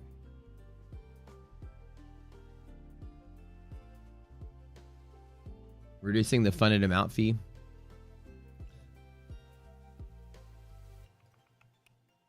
Okay. All right, guys, don't forget to enter into the drawing. Go and click that button. Thank you guys for tuning in. We'll see y'all later. Dude, this is interesting. All right. All right. We're making hundreds of dollars today.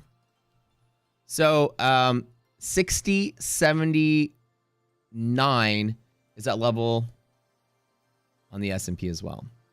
All right, so the rules are, and now you guys have full attention here. When a catalyst is active, there's absolutely no trading below the line. I teach you guys this. There is no trading. Again, I'll take the very small with micros, if anything at all. Remember, when a cat is active, the market speeds up its volatility and it can get really bad. So the range can get really wide and it can curve as it finds lower lows. So you gotta be very, very, very careful. This may not be the day that gives us the dip to buy. This is bad news. This is news that shocks what the Fed is doing. Now let's double check the Fed watch. Let's see what's going to happen, because I'm going to tell you this is likely what you're going to see. And I bet you the probability of us getting 2 rate cuts is drastically lower. And that's exactly what happened. We go from like a 99% right down to like a 92%. Crazy, right? This is the next target rate for the March meeting. Only 8% chance that we get a, so this is higher, that we get no cut. This was much better, I think, before this, but this is basically showing that there's just about a 10% chance only that we do get the cut, or 9% chance only that we get the cut in March. So that's kind of showing the difference between, and I don't know what it was before. It's almost like tariffs are inflationary. In the short term, medium term, yes. And that's kind of the thing. All right. We got a giveaway in 1 hour. We're going to sit here and watch this. I like taking these long scalps off of these DD bands, though. Those are my every single time trades I take. When a catalyst is active, we don't necessarily take a lot of risk every single time. The rule that we teach is a catalyst is active, you sit out. But on the stream, I commit to trading a few micros just so you guys aren't bored. This is the active cat line here, but low 60.79, it can fall to 50. So this is really bad. MHP breaks, markets are rational. The red light is on. Ooh. Okay.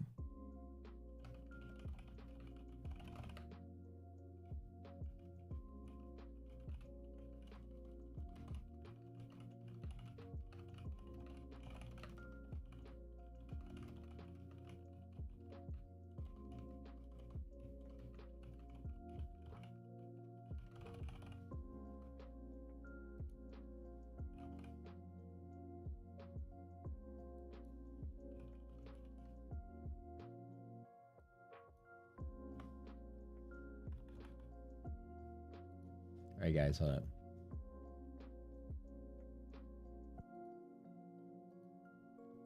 Like, then tariffs are inflationary. I like that. I'm gonna tweet that. All right, guys, what do you guys think today? Friday's a little messy with like the space and the YouTube stream. I gotta figure out a way to consolidate this so I'm not so distracted. But boy, I still did okay. I'm not gonna lie. I don't hate my performance. I don't love it, but I don't hate it. It's kind of funny. Actually, I love it. I love that I did everything right today. I did. 860. I don't know. Let's just put this up here at the top so you guys can see this. I'm going to put this right over here. I don't hate it. I actually love. I did everything right. I'm so good at this sometimes. When I'm bad, I'm bad. But when I'm good, I'm really good. All right, let's make a little spot for you there, buddy. Okay. How much moulahs did I make? Hey guys, I could take you all out for a steak dinner and afford 2 cocktails and 3 dozen eggs.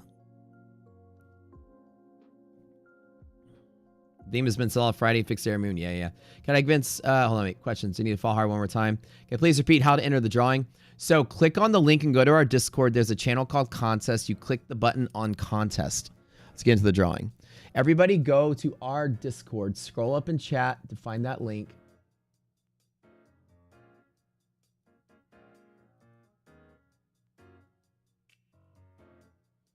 You will see that in this channel called Contest, click the enter button. Now, one thing, guys, I want y'all to, we're going to play a game. We're going to give away a lifetime membership if we can get at least 25 song submissions. I will give out a lifetime membership. If we get less than 25 song submissions, I'll give out a yearly. So here's the rules. If we get 25, I'll give away a lifetime membership. If we get 10, I'll give away, or 15, I'll give away yearly.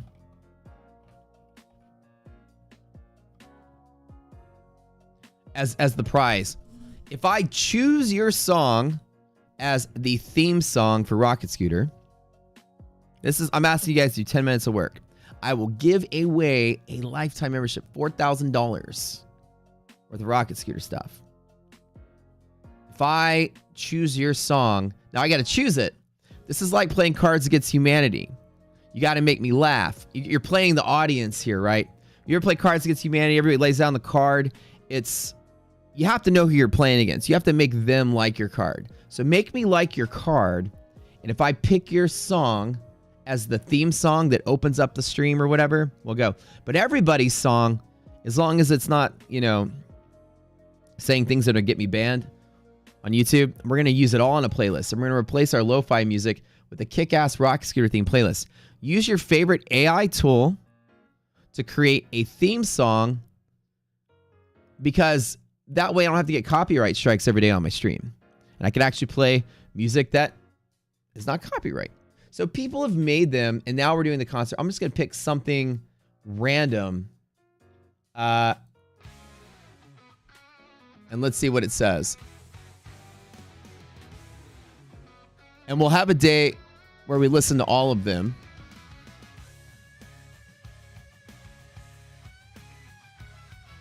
I want to hear an MP3, not just lyrics. I want to hear the song. And I want it to be catchy. I don't want it to be corny. Mapping out the peaks and joints. Resilience in the market sway. Find your path, don't delay. You guys know I like metal. I like harder music. Rocket Scooter takes the stage. Map the math whiz turns the page. Liquidity maps show the flow. Navigate the highs and lows. Rocket Scooter got a ride. Like, I'm left-handed when I play drums, by the way. From the chaos, find the break. Like monkey, swing the line. Grab your chance. That song is trash. Woo! MHP leads the charge. In the chaos we enlarge. Strategies that never tire. Into orbit we aspire.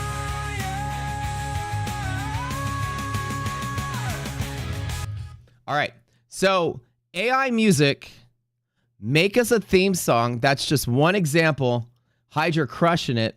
But different themes, metal, EDM, country, I don't care. I like all kind of music, fun, lo-fi, whatever. I want 50 songs. I want whatever. But everybody submits something, and if we pick your song as a theme song, it's lifetime for you. And hell, I might even give out a few extra prizes for people that had come in second and third place. But we want you guys to come up with a cool new theme song. No lie, it's not going to be anywhere close as great as these are. Let's be real. These aren't going to be at all anywhere as good as being NASDAQ Cowboy. Nobody can beat the NASDAQ Cowboy song. We all know that's the banger of all bangers. However, I think we come close. So AI theme songs, guys. And we're just having fun with it now. But Monday is the competition. Monday's the giveaway for that. So load it up here. You must post your MP3 here in the chat. Oh, that's hilarious. So give me the song, TRS, the song. Put your MP3 up. We're going to listen to them all. And we're going to get on the channel. And Monday, we're going to listen to them all. And we're all going to check it out. You like this? Somebody like this one? Do you hate country? No, I like every kind of music. I like country. I'm a metalhead. So like, I like heavy music. I like hard music. I listen to the craziest metal music. You guys don't even know. But I like everything though. EDM, jazz, country. I mean, I like music like I'm a fucking music snob. I got V-neck shirts on, okay? Look at me. I'm a fucking hipster. I like music. So it doesn't matter what kind of music you put on there. I'm going to love it. So I want to mix the stuff. I want the playlist to go from like whatever, EDM. I mean, you name it. Indie rock. You got one song could be like a girl with a ukulele. The other song could be like, wow, you know. Let's go. Whatever. Rocket scooter themed, trading themed, hedge pressure themed. The fact that we're the best trader on YouTube themed. Crushing those prop firm themes. Be clever. All you have to do for AI song generation is find your best. If you guys can help people here if they want to enter, type in like your best tool that you use to create the AI song so that people know what to do. Usually free. Usually go there and type in a prompt. You give them like a sentence or two. And what it does is it creates the whole song for you. It's so easy. iDoc and I did it for fun. She has one on her stream, which is extremely awesome. iDoc Talk is cringing. The cringier, the better. That's the best part. The lyrics are fire. But can you do multiple entries? Yeah, you can. Enter as many times as you want. But if that's the song that when we hear it, everybody goes, that's the one, we'll do like maybe like an applause-o-meter or something. Maybe we'll have Matt's favorite and then community favorite. Okay, we'll do 2 prizes. But only if I get at least 50 submissions, we'll do a second prize. How about that? Looks like a crashing wave pattern, guys. Be careful. The song video that you'll bring back nostalgia to you, Matt. Will you give it a watch? You got a song? Yeah. Throw it up here. As long as it's not copyright. I can't play copyright stuff on here because it gets my stream shut down. Mid-2000s Texas Pig Squeal Hardcore. Oh, hell yeah. No, like, literally, when people are like, what's your favorite genre of music? I'm like, I like all music. What kind of metal do I listen to the most is melodic death metal, by the way.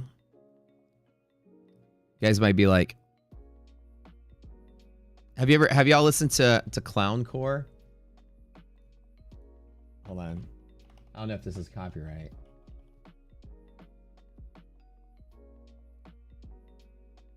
I don't know if you guys are into Lewis Cole or not.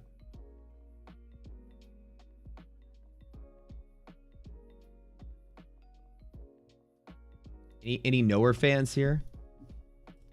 If not, then I'll continue on. They made a band called Clowncore, and it's like jazz meets scream music. It's the weirdest, coolest stuff. Hold on.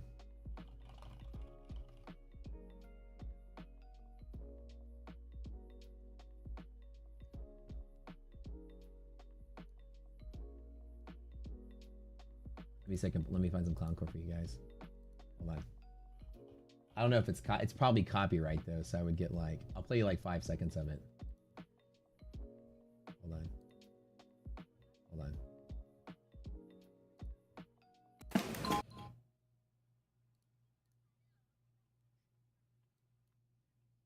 I mean, I'm a huge Lewis Cole fan. Nowhere is such a good band if you guys like them.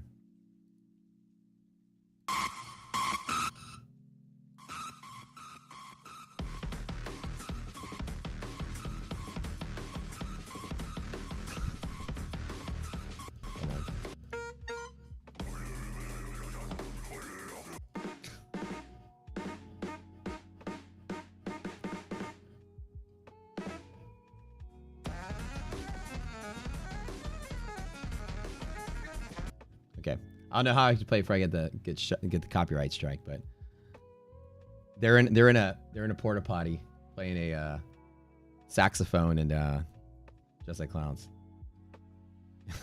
in a handicapped porta potty. All right, let me play you. Yeah, you guys want to know what?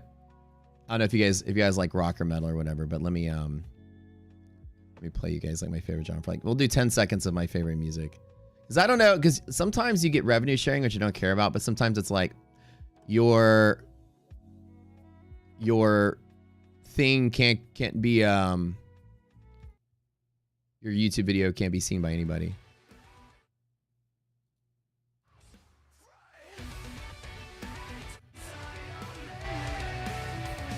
Hold on.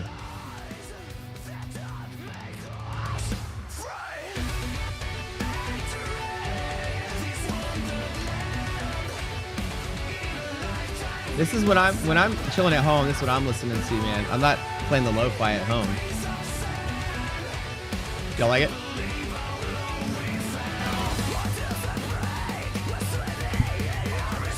iDoc loves it. It's one of my favorite bands. It's called Dream Shade, dude. These guys are fucking Dream Shade.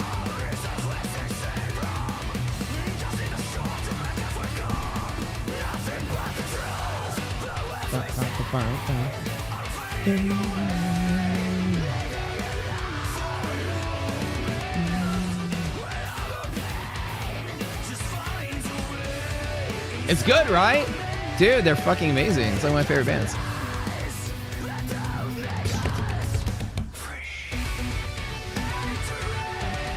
A song called Nothing But the Truth.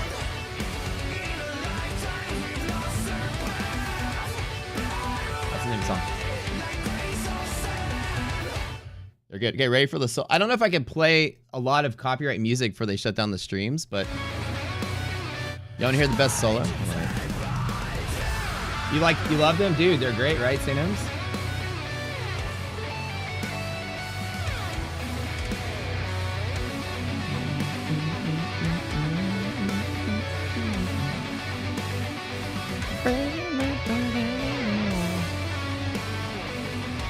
Back here at the gym, yeah, dude.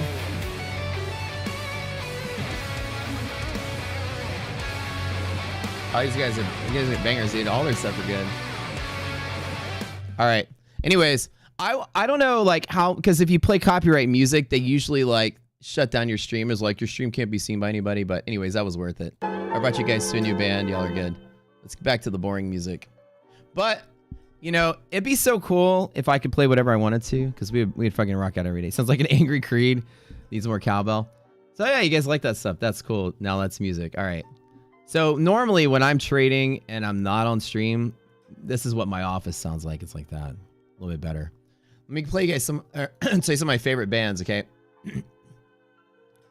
I've got this cool metal playlist. That's one of my favorite ones. And there's not a lot of this on this one, but this is like my favorite old school stuff. I'm a huge Guar fan, by the way. I've seen them in concert like 10 times when I was a kid.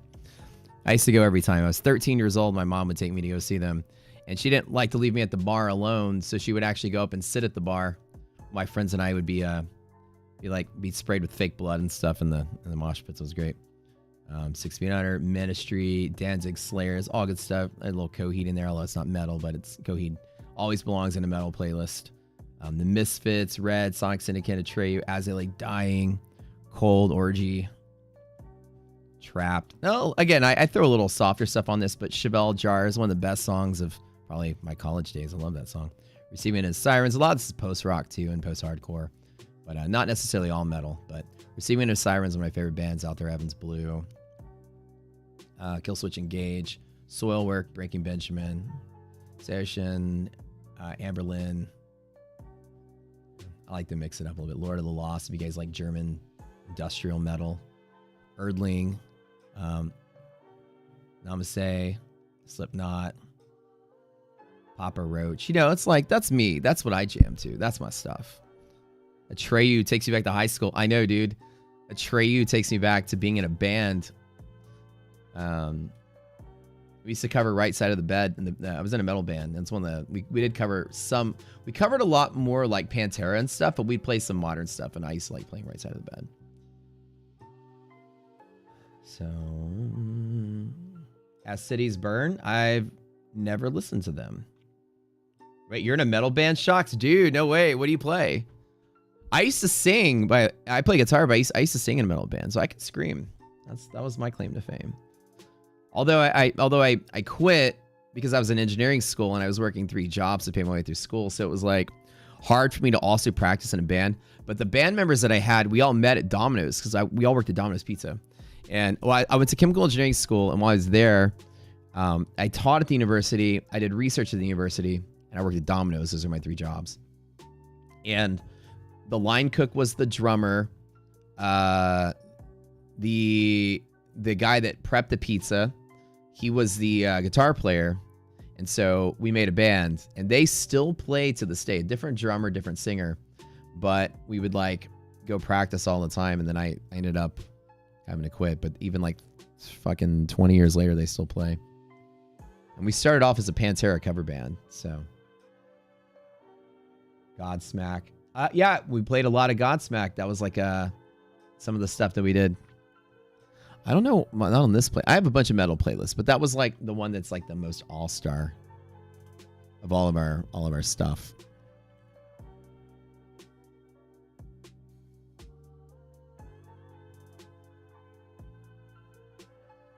We played a lot of Godsmack. We played a lot of Pantera. We played some Metallica.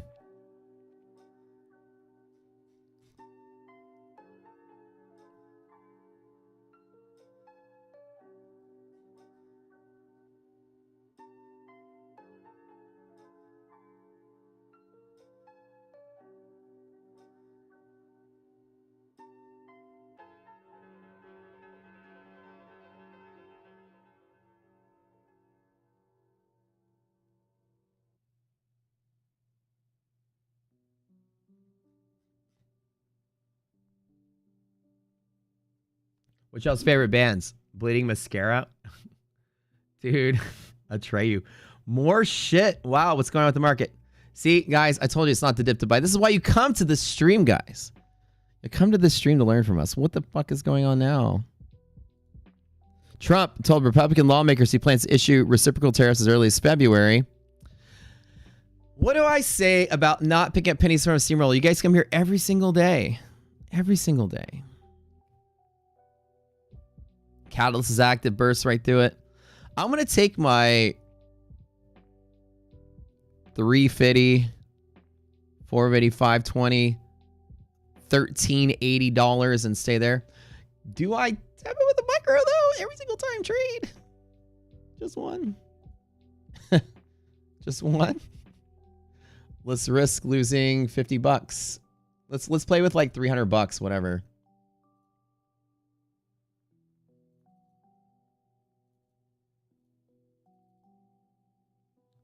Let's try it. Let's get a retrace. It's a yellow line. Just with micros, dude. Look how crazy this is. I'm scared to even touch this.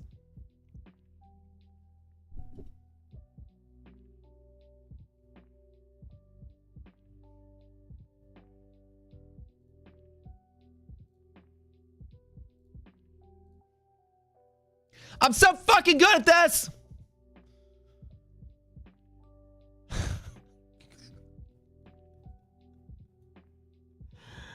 Even with micros. Oh my god. I'm so good at this. Oh my god. I'm done, dude. I'm done for the day. Close my platform down. I'm done.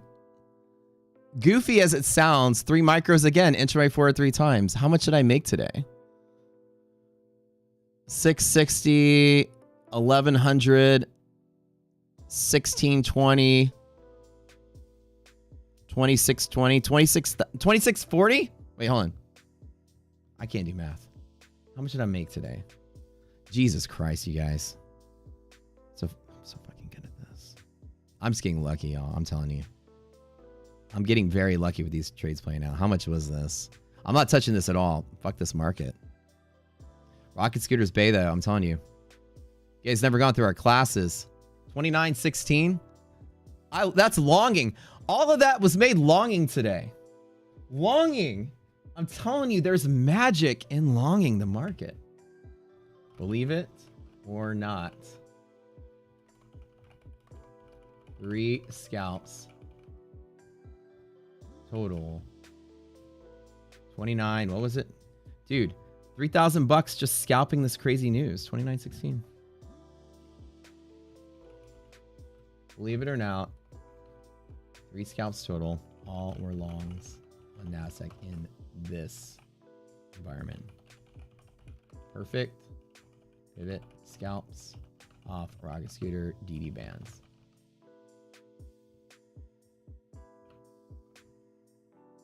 Textbook. Guys, let's get some rockets in chat. Rockets in chat. Let's go. Rockets in chat. Rockets for chat. Did y'all take it with micros? Retrace in a heartbeat. Listen, Catalyst is active. I don't trade big when Cat is active. This is the second time I did that trade today. Nasdaq was the first one. Scalp from here just on the retrace. The DD ratio and the DD band together is a powerhouse tool. Under all conditions, 88% of days will stay inside of these bands. 8% of days will close below and 4% above under ideal conditions. We are not ideal conditions, so we don't know what it is, but it's still a high probability that you stay inside the bands. We had our class today called Every Single Time Trade. Every single time trade. Every single time trade. DD ratio greater than half. Every single time trade. Bigger, less than half smaller. Every single time. So because a catalyst is active, I should not be trading. So it disqualifies this trade. However, on the stream, I created for myself, you guys don't do this, but I trade micros, no more than 2 or 3 micros, because I can do something on the stream to prove something. So normally the rule is a cat active here is automatic sit out. Automatic sit out. So because I'm deciding to take a trade, I need to invent something even smaller than small. My normal, my medium, my small, my sit outs is my normal spectrum. What do those words mean, ladies and gentlemen? If you look on liquidity map, all the conditions for all the trades are labeled out. Do I trade small, medium, normal, sit out, 0 is out, normal, small, whatever.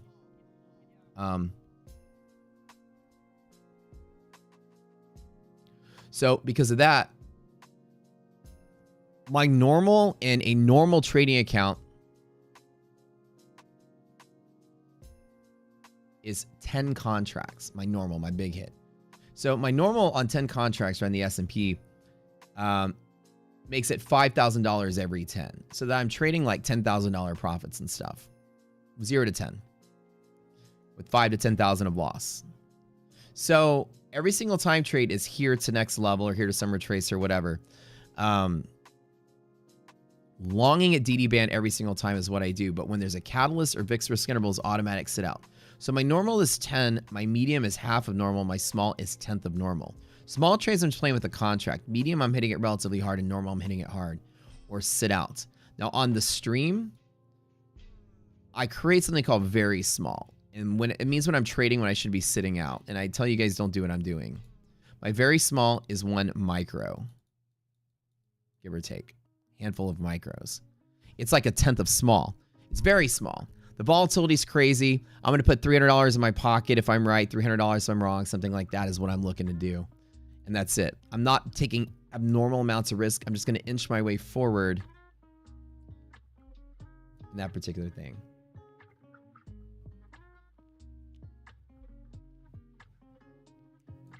ETF is this big competition. Make 1,000 NE value. Your account be marked as passed. What? Okay, by the way, everybody go to the Discord. The drawing is in 20 minutes. If you have not signed up for our courses, listen to all the rockets in chat. These are all of our students here. Our trading, futures trading course. I know I'm goofing around today, but everything I did today was all textbook stuff. 2 every single time trades. The first thing I did, this was an amazing day in risk and position management. I was distracted and I was kind of like all over the place. But let me walk you through the trades I did. Okay. Today, out the door, right here, I longed in the S&P and it went right there. Res went negative. I got scared. I X'd out early with profit. I did absolutely nothing. I sit out on an event. The event crushed the market. NASDAQ fell to DD band on NASDAQ. I scalped on NASDAQ from here to here. Then I closed out. I always take that trade. It bounces almost every single time. Then S&P hit its DD band and I scalped it from there. 3 textbook trades, marked, bagged, tagged. That's it. What size are the funded accounts? The size that I'm using? These funded accounts are 150,000 straight to funded accounts. And let me show you what my P&L is on these accounts.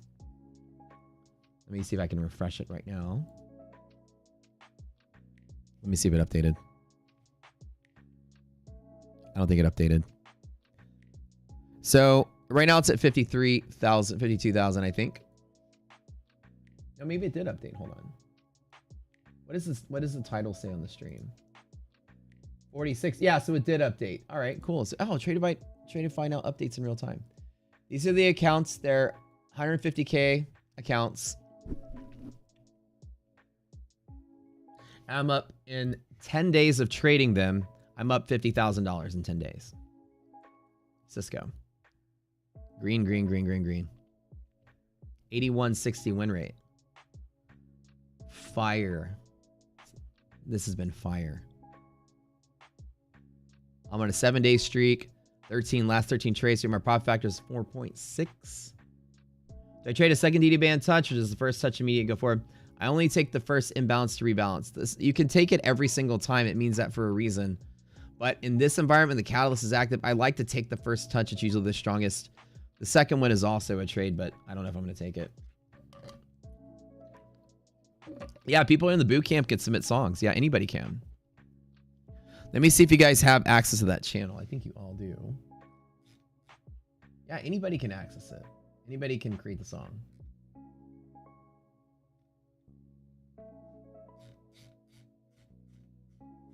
Wait a minute.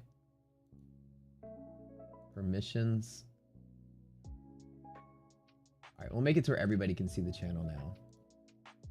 Everybody can submit a song. All right, everybody go to our Discord, number 1.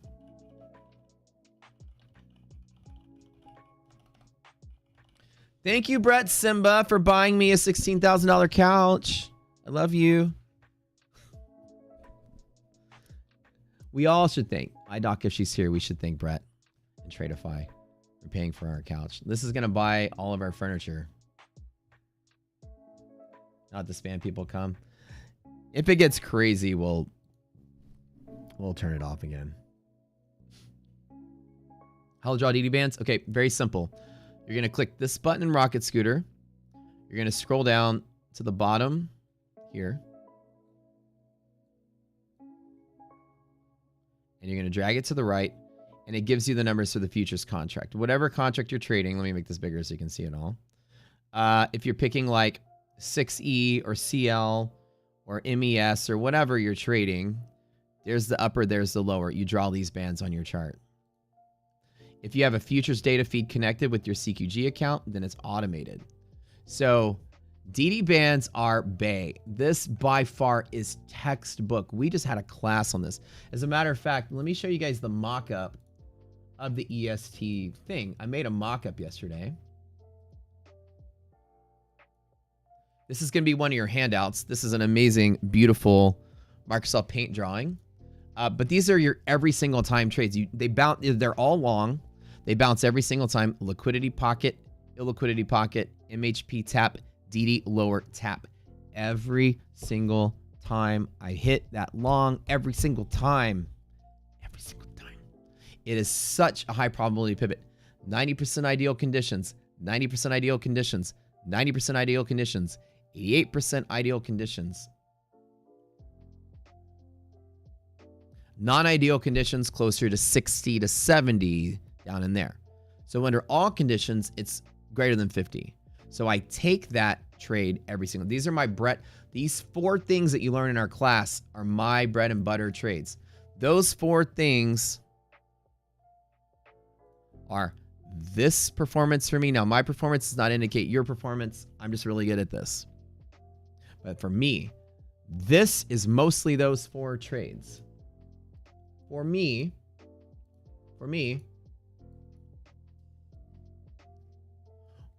winning this trading contest, when I did the ETF trading contest and won, were mostly those 4 trades. First place. Again, my results didn't imply your results. I'm never like, look how good I do. You can do too. You can't. I'm the best. But if you want to learn, we'll teach you. It's okay. It's okay to learn something. I'm very humble. I'm just being goofy. You guys know that. I'm actually very humble. I have to be loud and screamy on the show because my competitors are also goofballs. So I gotta be goofy. But seriously though, legally, we always have to make sure that that's just a funny way of giving you the legal disclaimer in that my performance does not imply your performance. CTFC requires me to say that, which is also true and ethically correct to say. You should never promise somebody that because you're good, you can make them good. Trading is a personal journey for people. Comedy aside, the reason you might not be able to mimic performance is because I probably have 15 years of experience on you. And it does take a long time to get good. But if you want to learn what it is that we do, here's the serious talk about it. We do have a course. Our course is not expensive because I don't need to make money selling a course at all. Our course is as free as it can be. And I want to inspire everybody to take a look at it. It's 20 classes and $20. It's only $20. There's no cost in that at all. If you guys are out there doing trader funding programs, spending $1,000 a month, trust me when I say the $20 boot camp, it's $1 a day, and that's it. Don't even have to buy the platform. Just come through and learn the risk management boot camp. I'm not going to do anything but let you see the reviews, and every time the word game changer, excellent, life-changing, different than anything you've ever seen before, accurate representation of statistical probabilities and outcomes. This will pay for itself. And these are actual people that bought the actual thing and what they had to say. If you guys are interested at all in learning how to beat trader funding programs, it's not just buy the dip. Here's the chart. It is how come I'm able to navigate my P&L in a certain way to win. Trader funding programs punish you for losing too quick. They punish you for winning too much. They punish you if you hold on to a winner too long. The trailing drawdown kills you. You get killed all kind of way in trader funding programs. I navigate through them with every single time trades that are high probability, and I wait for them.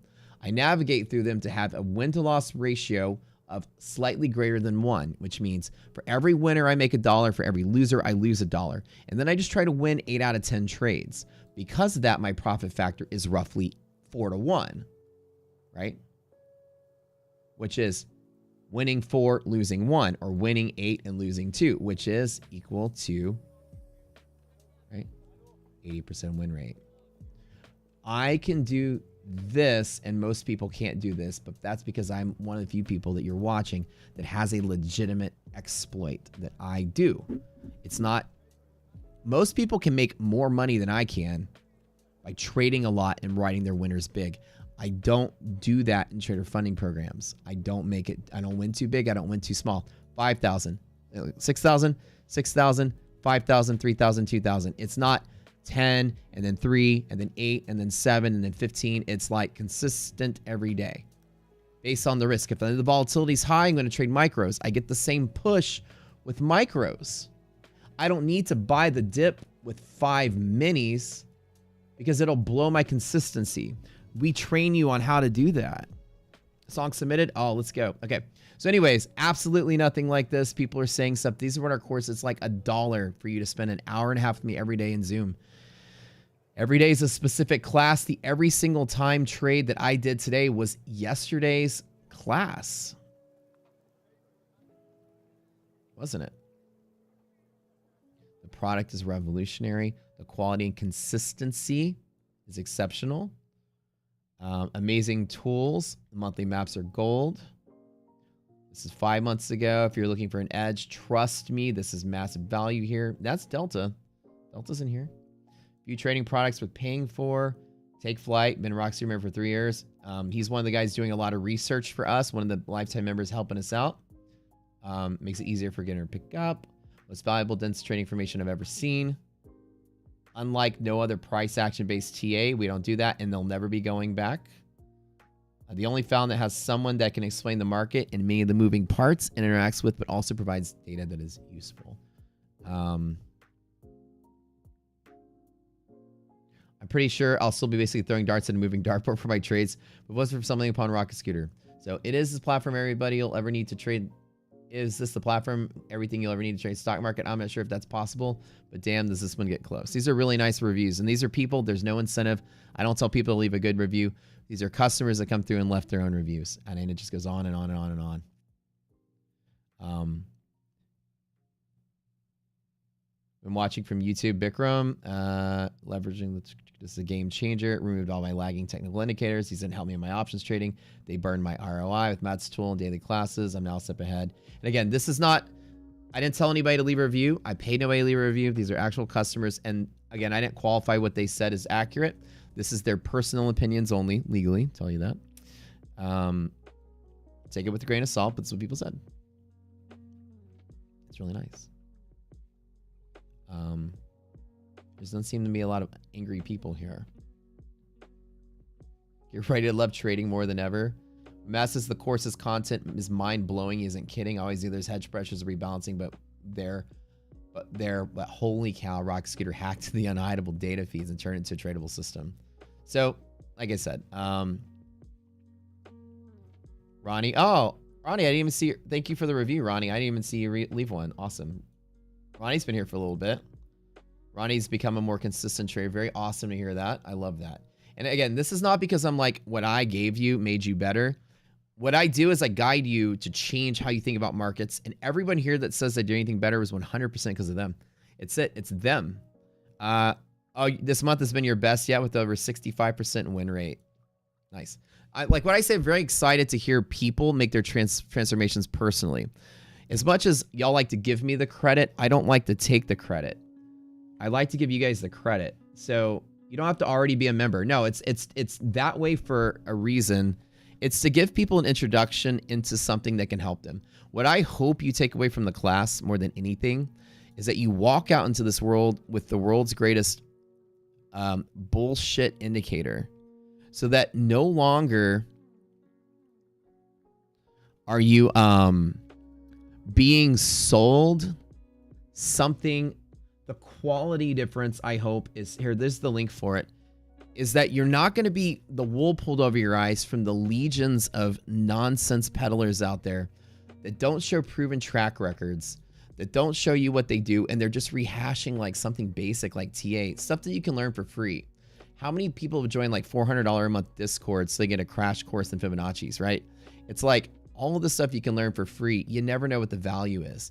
And people that leave the course have almost universally told me that when they go out there, everything they look at that gets sold to them, they laugh at.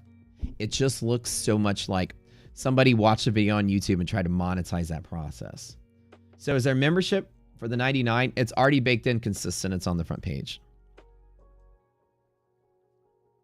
You just click the 1 month for the platform, and the 1 month comes with the education too, so you don't have to subscribe to both. The education is actually free if you're a platform member. We don't charge people to learn. I think it's goofy. I think that education should be available to anybody. If you're using our platform, the training is free. The Zoom calls are free if you're using the platform. I meet with you guys for an hour and a half every day to grill you and train you on trading. I don't have to do that, and I do it because I love seeing people tell me, I walk away from this and I realize everything I've been doing has been just absolutely the wrong thing. Our course is a course on betting mechanics. There's 3 things we teach. It's not chart reading. Here's one thing. I'll tell you what we don't do in the classes. Number 1, we don't teach you multi-time frame confluence. Screw that. We don't teach you chart patterns. Screw that. We don't teach you candle patterns. We don't teach you technical indicator overlays. None of that. There's no moving averages. There's no VWAPs. There's no volume profile. There's no 5-minute chart, 1 hour chart, daily chart. There's no historic data. We don't even look back on the chart. We teach you volume prediction techniques. Where can traders be and how can I bet where I can find them? Volume prediction techniques are lines you can draw on your chart that are predictable high volume. And again, SEC watchdogs, predictable. I'll prove it in court. Predictable high volume. This is an exploit of CME Span. It's a program they do to set margin requirements. I turn it into a trade idea. It predicts volume. It was the counter volume to the news. The number is printed last night at 5 o'clock, 5:30. NASDAQ has the same thing. NASDAQ was my trade off the same band, the second one, predictable high volume. There's something going on under the hood, and leave it to a team of engineers like us to read the CME Group patents to figure this stuff out. There are things you didn't know that exist in the market. So our course has 3 basic principles. Number 1 is you are trading against the trend. You are too contrarian for your likes. People usually say that this is the you short too much rule. but you always are doubting the move you see. Like bull markets move up, and a lot of you guys are like, I think I'm going to fade the gap. I never think like that. I'm like, market's going up. Where do I get the dip? I got to get in on this. Statistically, markets are bullish more than they're not. I have indicators that tell me to be with the trend. I have indicators that tell me to be against the trend. Today was the right time to be a contrarian, to get out of the way of the long, because this indicator told me to. Okay, so you're shorting too much is what people say, but you realize there's statistics to certain times you should short and certain times you should long. Number two is you bet too big because you have no betting system. Most people just have a charting system, where to get in, where to get out. But if you didn't know that what you're missing is why I got in 3 micros here and why I got in 2 minis here is a betting system. Clear as day, when markets are risky, this is a risk level. I'm trading very small. I have a system. I trade a normal, a medium, a small, and a 0. And for you knuckleheads to entertain you, I have a very small, which is 1/100th of my normal size position. If this is 10 minis, this is 1 micro. This is 1, this is 5, this is 10. Different trades have different probabilities, and therefore the lower the risk, the higher the trade. The higher the probability, the higher the trade position. You're betting too big for the risk you're taking, and what your account looks like as you do this and you blow up in a trade. I don't trade like that. What I teach you is to trade with profitability as a mindset. And what profitability means is that your every risk that you take has a reward in play that meets a standard. You're not going to go all in. Like if you have a restaurant, right? And you have like a burger restaurant, you're not going to go all in and put 90% of your profits in adding tacos to the menu. That's outside the purview of a burger restaurant. That's extremely risky. That's a risky move. And it might not take. It probably won't take. People don't go there for tacos. So why would you take all in risk when it doesn't make sense in the purview of the profitability of your restaurant? We teach you the same thing in trading. You are taking too much risk for the trades you're taking, and that's what's killing you. Number 3 is you do not have the most important part, is a market avoidance strategy. We have rules that tell you when to sit out. Now, a catalyst below this pink line is a rule to sit out, always sit out. Because down here, the market is irrational and volatility picks up really big. When a catalyst is active, you will nuke your trader funding program accounts. And so we have irrational rules that tell me when to sit out. A lot of you have technical indicators that you're always using, right? And your technical indicators are always firing signals in any environment. Buy here, sell here, buy here, sell here, short here, long here, short here, long here. Mine is completely specific. The application to sit out and avoid the market at certain times is the key to the high win rate. So you see my 80 whatever percent. Number 3 leads to higher win rate. Get out when it doesn't apply. My strategy doesn't apply all the time. Here's the timeline of life. I apply my strategy in pockets of time. I usually sit out and I wait, and I sit out and I wait. I took a long, scared myself out of it, got out, I waited, I took the long, made the money, I got out of the way. Got another dip, I took the long, made the money on S&P, got out of the way. Or when S&P dipped. So I apply my strategy specifically to just the boundary where it works. That market avoidance strategy is where high win rate comes from. Betting too big is where your profit factor comes from, high profit factor, which is win to loss ratio. It's a P. That's a P.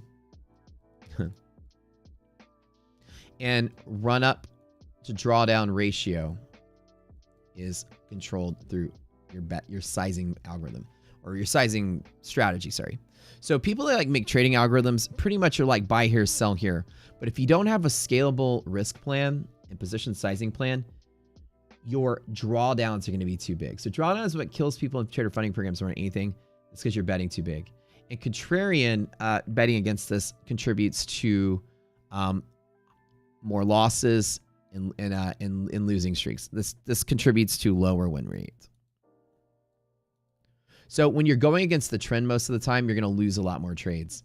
So identifying the trade up your win rate, avoiding the market when you need to, higher win rate. Here's another market avoidance strategy. Don't trade into an event. Don't trade when a catalyst is active. Like this choppy nonsense has probably got a lot of people right now questioning their lives. And I'm on the sidelines with the money. So in the classes, all of these strategies of most of this is betting, where you bet, when you sit out. People say their reviews, they've gone through the classes and found it and decided to go out of their way and leave a review. I only go out of the way and leave my review if I really love something and I want other people to know it. So there's no promise that you'll get better at trading. There's no promise you'll make money or anything, but there is promise that you probably will leave those classes thinking differently about life and the market. It is a mental reshaping, and it's repetition is key. And we take you through a journey of changing like bad habits that you have. So when do we go all in? Yeah. So hopefully you guys like that. I'd love for you to take a look at it. 3 days, you get your $20 back. I think it's silly. People sell trading courses for $500.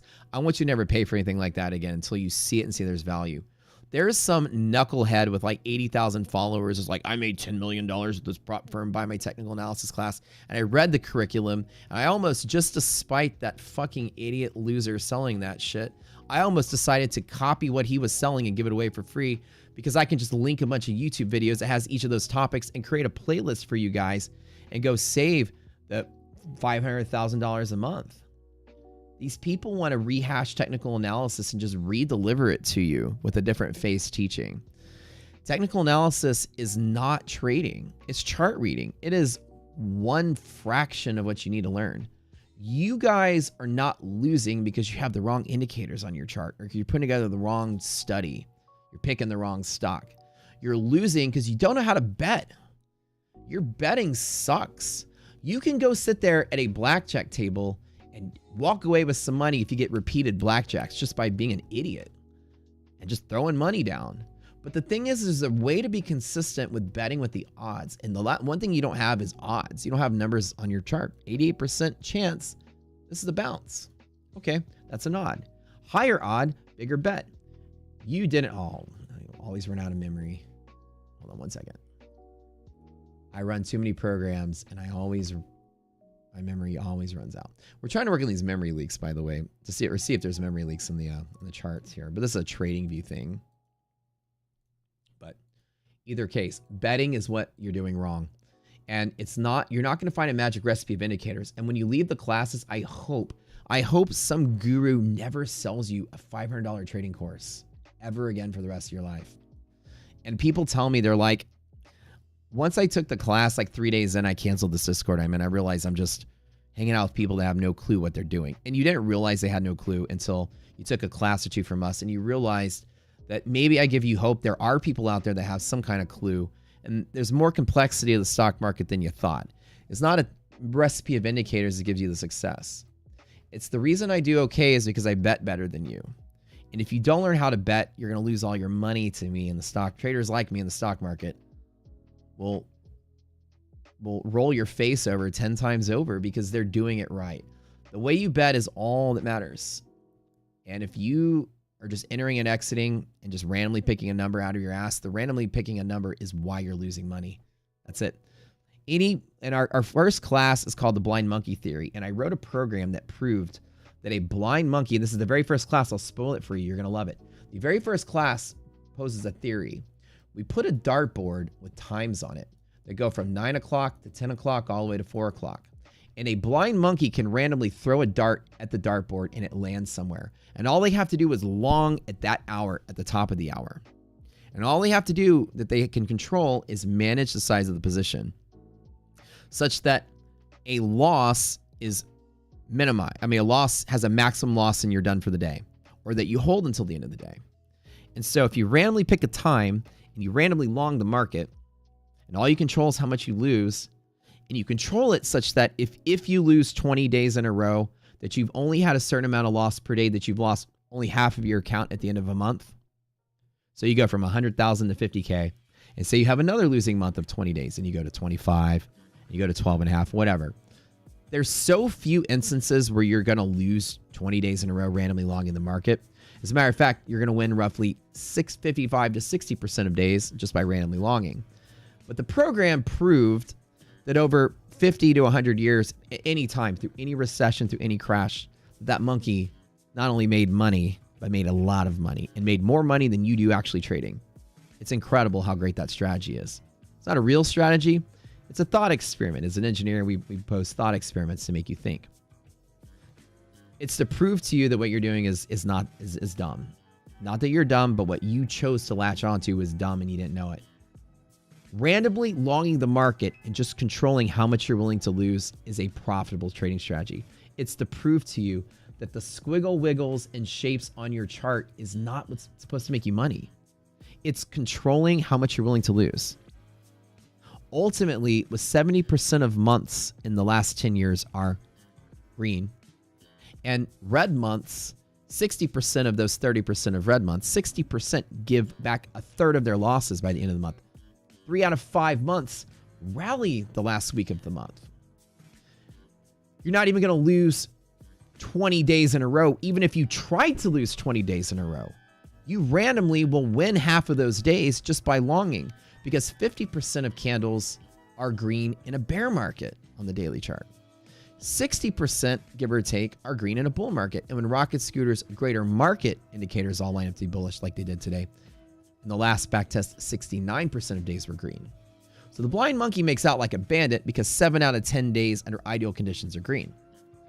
And even in a bear and crash market, only 50% of days are red. There's never a time, except for small 1 and 2 week bursts of market crashes, where you'll have, 7, 8 red candles in a row. For the most part, even in recessions, it's 50-50. We have one video where we count the candles in front of your eyes to show you that.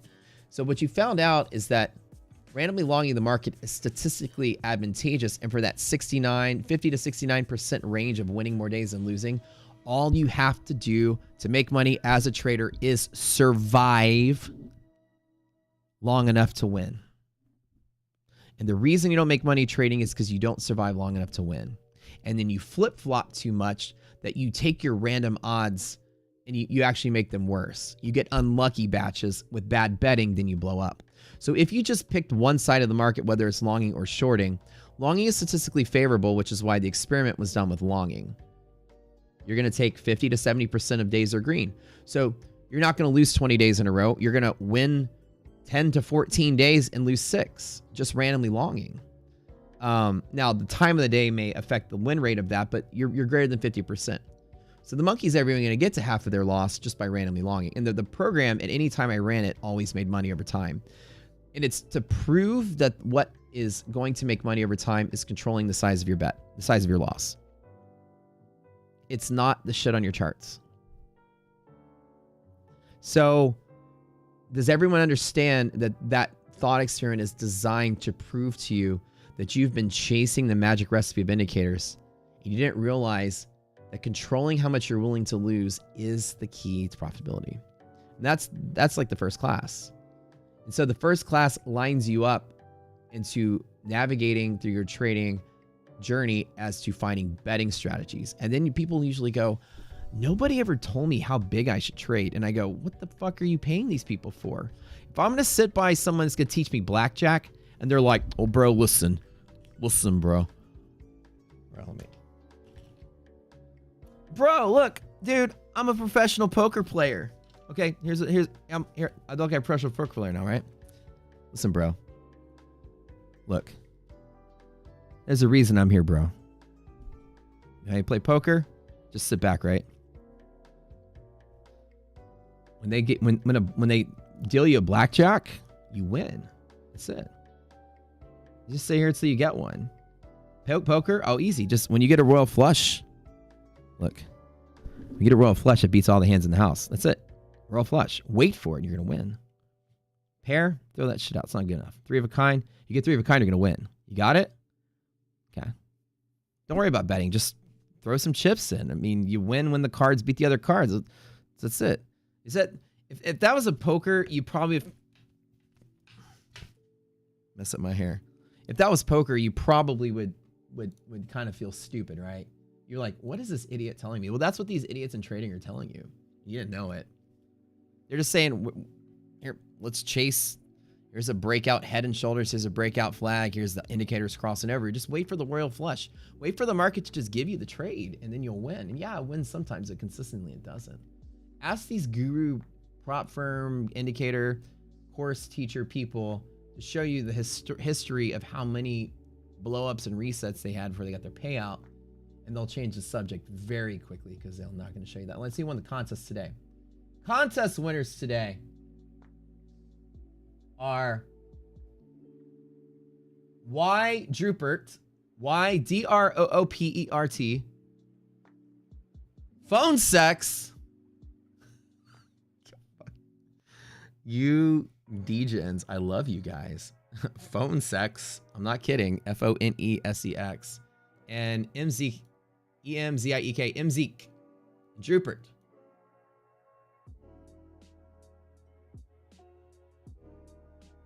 Congratulations. No, you didn't miss a drawing. I'll send you guys messages with the codes.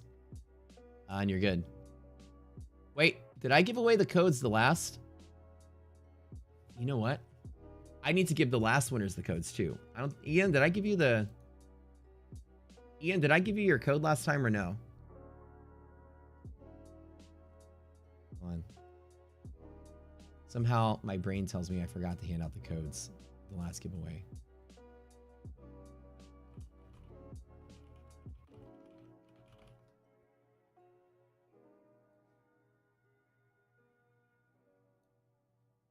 Oh, I didn't. Oh God, I'm so bad at this. Okay, I need to give out last contest winners codes. I completely did not give those out. But that's because I was off Kenter because Friday I had to take my mom to the hospital. So we ran the giveaway like randomly, like on a Monday or Tuesday. So I kind of forgot. Oh, shit, my bad. Okay, I owe you guys a bunch of codes with ETF. My bad. Okay. So the idea was, wait, so somebody said, absolutely correct. Well said. They repackage the same old stuff and make a shitload of money because you're too lazy to read it by yourself. And that's basically it, right? And people are teaching you, just wait for the charts, wait for the pattern, trade the breakout. That's basically a poker player saying, wait for the royal flush, wait for the full house, wait for the blackjack. But, okay, but how are you betting in between? What's the probability to get dealt a royal flush? How many losses can you take between now and then? Is that even profitable to do so? The real poker player is going to teach you poker, is going to say, these are the cards you have. This is the odds of you getting the card you want. These are the odds that the people sitting around you with the cards you can see have of beating you with the cards they can see that you have, and the odds they have of getting the cards they want, assuming the cards that are flipped over aren't the cards they already want. So with the assumptions of, do they have the card they want? Here's the odds. Do they not have the card they want and no one else does? Then here's the odds. Here's the range of high to low odds. You have a really good chance of beating this guy with the cards you know you have, and he thinks you have a bad chance of beating him with the cards he can only see. He can't see the card that you're winning. So then you have a higher probability of not only beating a guy, but also being able to bluff him. I'm a good poker player, by the way. You can not only beat him, but you can also bluff him for more money because he doesn't know that you have an advantage. And the card that he wants is very unlikely because he needs a jack, and I see 3 jacks on the table. You have the king that you need, and he doesn't know it. And he has the king on the top because he thinks your odds of having a king are lower because he has the king, but you got it. So you need to not only bet big, but you need to bluff him into betting bigger so he doesn't fold. If you bet too big, he'll know that you have something and he'll walk away. So you didn't realize that trading was all of the extra stuff, not just wait for the card that you want. And so betting is everything in poker. There's a reason the same 100 people are always the top 100 people. It's not because they're waiting for the breakouts. They're waiting for the patterns to line up. They can bet in any situation and walk away somewhat okay. Now, sometimes you get unlucky, and at the final table, some people get lucky. And there's a reason somebody wins, and it's different every year because the luck plays a big factor. But there's a reason there's a skill gap between the top 100 and the next 100,000 people. It's because the betting is so razor sharp at the top echelon. And unfortunately for you, the gurus that sell you repackaged garbage don't teach you that because they themselves are actually not profitable as traders. They might make a payout here or there. Mostly got carried by luck. Any schmuck can go get a 20K payout from fucking Apex. Any idiot can tether long trades and long their way to 100K at Apex.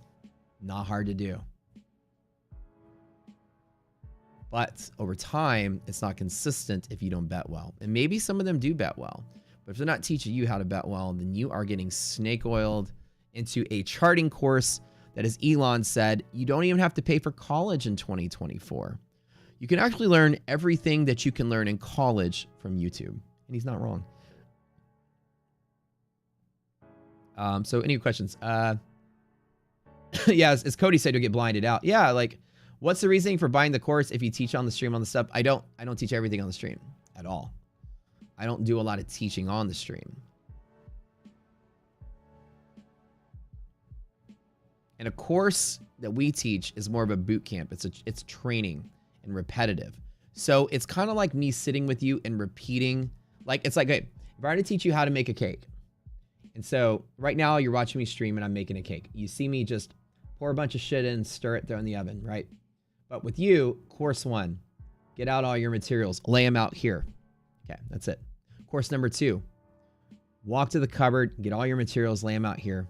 Walk to the flour, get it, put it in a bowl, and whisk it until it's this fluffy, and whisk it for 10 minutes. Next day, get everything out of the cupboard, lay it out exactly like this. Pour the flour, whisk it, then get the eggs, crack it. Every day, you're repeating a behavior, and we add to it and add to it and add to it and add to it and add to it. So at the end of the course, you're so good at grabbing that flour and quickly getting it, and you know exactly, oh, that's good. At first, you're like stirring, you're like, wait, is this fluffy enough? Are there lumps still in here? What does a lump even look like? And by course 3 or 4, you're just like, okay, eggs, next. It's like the training is kind of like that. We build on, we build on, we build on, we build on. And by the end, you're balancing like 100 things at once. You didn't even know it. It's about like ramping up. So when you're learning a lot of stuff, and I learned this in engineering school, it's hard to learn a lot of advanced concepts. So what you do is you add to it every time. And by the end of the course, the first thing you were doing, you're doing so well, it's like second nature. You don't even think about it. So when you learn something new like this, there's a lot to learn. And it just repetition gets you to the point. So the course is like repeating like over and over and over and over again. But yeah.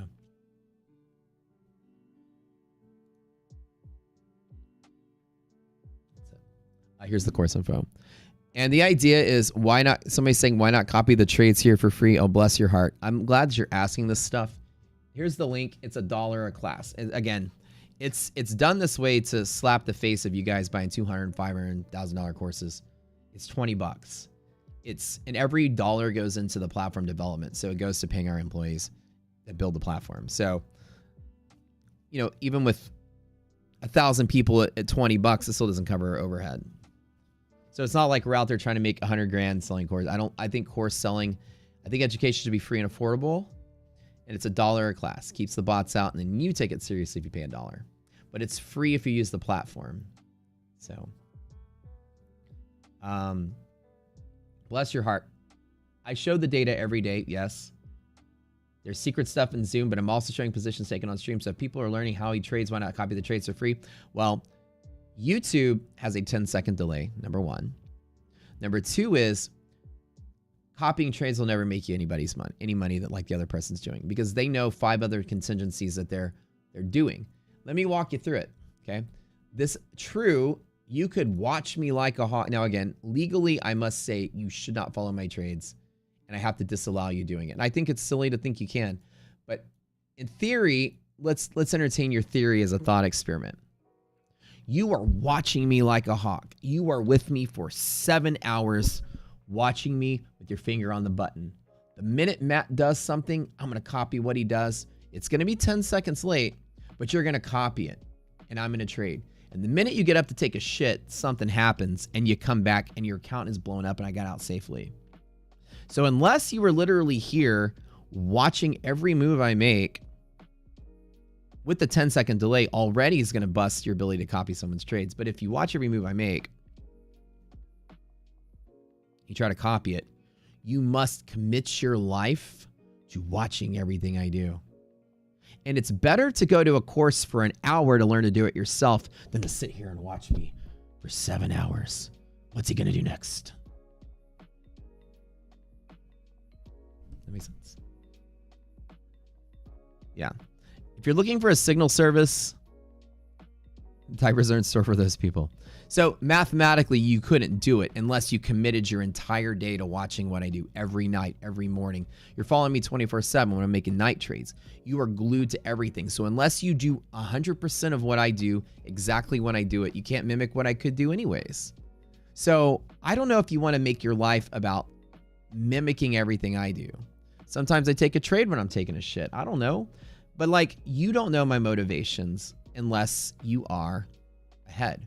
Now, to avoid a 10-second delay, how many people here, just as a show of hands, just to prove the style experiment wrong, how many people here, as markets were falling, thought right here, I can't wait until it hits the DD band so I can long? Who thought that a minute before it happened without even me saying anything? Because I'm distracted in a space. How many people here thought that on their own?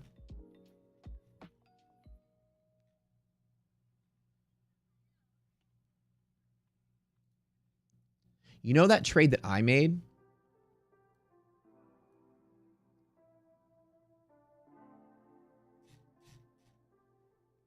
Was because you guys told me about it. Because y'all took the classes. Y'all told me market dumping, market flush, and people are talking about took the long on DD band, took the long in and out. In and out. Were you guys waiting for me or were you guys waiting for the chart? See, that's why you take the classes. When they say market's flushing, I'm like, oh crap, it is flushing. And there's people already in and out before I even get in and out. They're faster than I am. That's what the courses are about. People are here, learn on their own. They're not waiting for me because I'm distracted, and nobody here wants to do that. So the reason I brought the whole experiment is to tell you that copying what other people do is not going to win. It won't work. Right? Like yesterday, bears on bottom. Somebody got excited when it overshoots, bulls on bottom. Give you some, yeah. So just to challenge your thought, watching you like a hawk or watching the charts like a hawk is the same thing, respectively. The charts don't have a 10-second delay, and the charts are ahead. Here's a question, Twitch. Respectively, I agree. It's the same amount of time. But did you make the trade today? Because I made the trade today.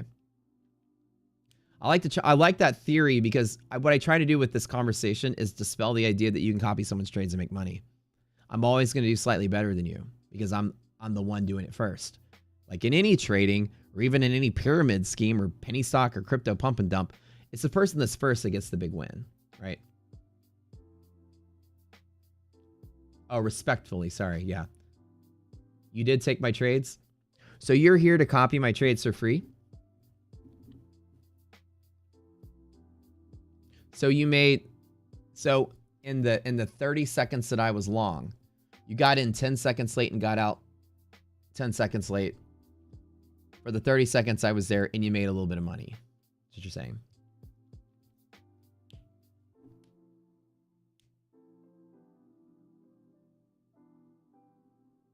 Yeah. So here is good info, yes, but this is mostly us goofing off. And while I do share here, right, there is a lot of value to the free stream. I'm not trying to diminish it. But the free stream is not designed to train you on anything at all. It's just telling you what I'm doing.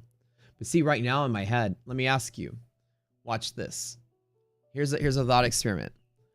I'm just letting you know right now, Twitch. Imagine, here's another thought experiment. You're going to watch me to see if I'm going to do something next. I want you just to type really quick, and I'm going to also throw a wrench in the... I have so many counter arguments to that. It's a great thought experiment, though, and I'm glad you brought it up. What do you think I'm going to do next, Twitch, with what you know so far from the stream?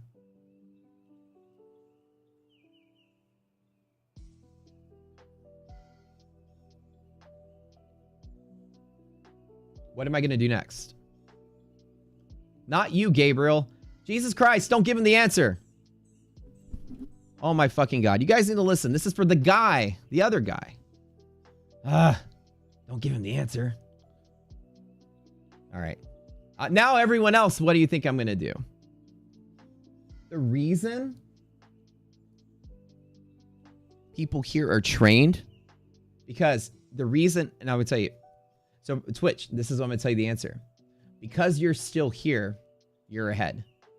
The majority of people here have gone about their day because they know I'm going to sit out.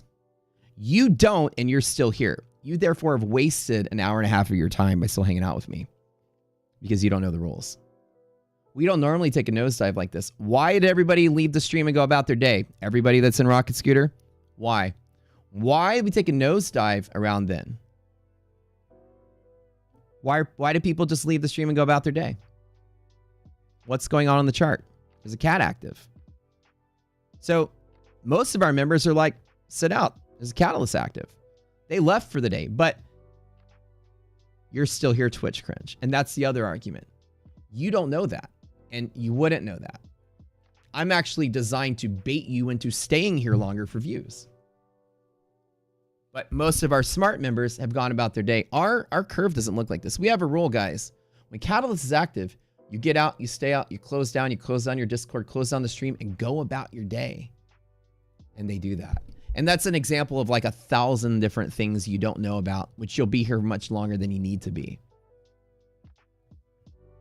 Matt is the masturbator. So in honesty, there is, yes, technically you could sit here and copy my trades and there's a delay, but there's not value in the free, but to say that there is value in the course is because people already know.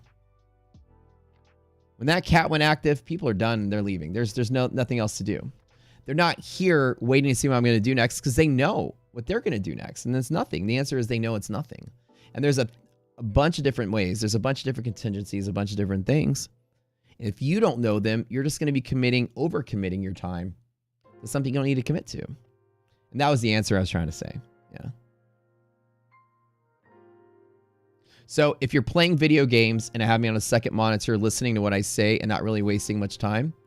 So how much money have you made in the last 10 days? That's my next question.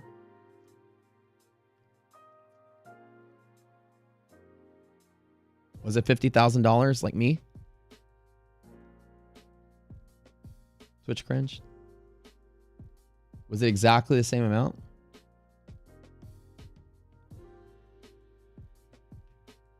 You're up 2% on a test account. I'm up on the 2,400 I invested in Tradeify. I'm up 2,000%. How much percent are you up? 2? That's close. Wait, hold on. 24. You're not far off. Did I do the math right? 50,000 divided by 24 is 20x. So you're up 2% and I'm up 22,000%. So I think it's costing $2,400 to this Tradeify and I'm up 50,000 profits. So I turned 24 into 50,000. So the question is, are you actually able to copy what I'm doing? And the whole reason I bring that up is because when somebody says I can just watch you and learn for free, I'm trying to train you on the fact that if you're trying to do that with anybody, you're going to lose. Garrett's about to meme him pretty hard. Garrett's going to say something clever. The idea is that you're not copying what I'm doing, or else you would be copying what I'm doing. So casually playing video games and casually listening in and up 2% on a test account, which just shows that somebody can randomly stumble in and learn something and do better. I'm glad that I do offer that, the ability that makes you trade better. But also, there's a lot that you're missing, by trying to follow somebody. So these are the things I tell people. Yeah, thank you for telling me the free stream is improving your trading. I love to hear that. That makes me happy. I just always try to dispel somebody's idea that you can copy what someone else is doing. Not to sell a course, but to tell you that it's dangerous to think that. Because I'm going to tell you, if that was true, you guys tell me who to copy, and I'll quit streaming myself, and I'll go watch them trade and copy them. You think I like getting up and working for 7 hours a day? Jesus Christ. I love just play video games and casually watch Pat Whelan trading and just copy everything he's doing, and then I can make $600,000 in Apex. Why am I wasting my time doing it myself? You tell me who to copy, and I'll go copy them. I'll quit trading. I'll cancel Rock Scooter tomorrow. Why waste all my time and effort if I can just copy someone myself? Yeah. So this is just to tell as a thought experiment, mostly for comedy, but also to let you guys know that you can't copy somebody and mimic what they do because of physical limitations. There's a delay on the stream. You must watch me like a hawk. You must copy everything I do and know my motivations. And the minute you're distracted, I do something that you weren't paying attention to. So you have to time your bathroom breaks when I go. You have to know what I'm setting on my stop when I'm on the toilet.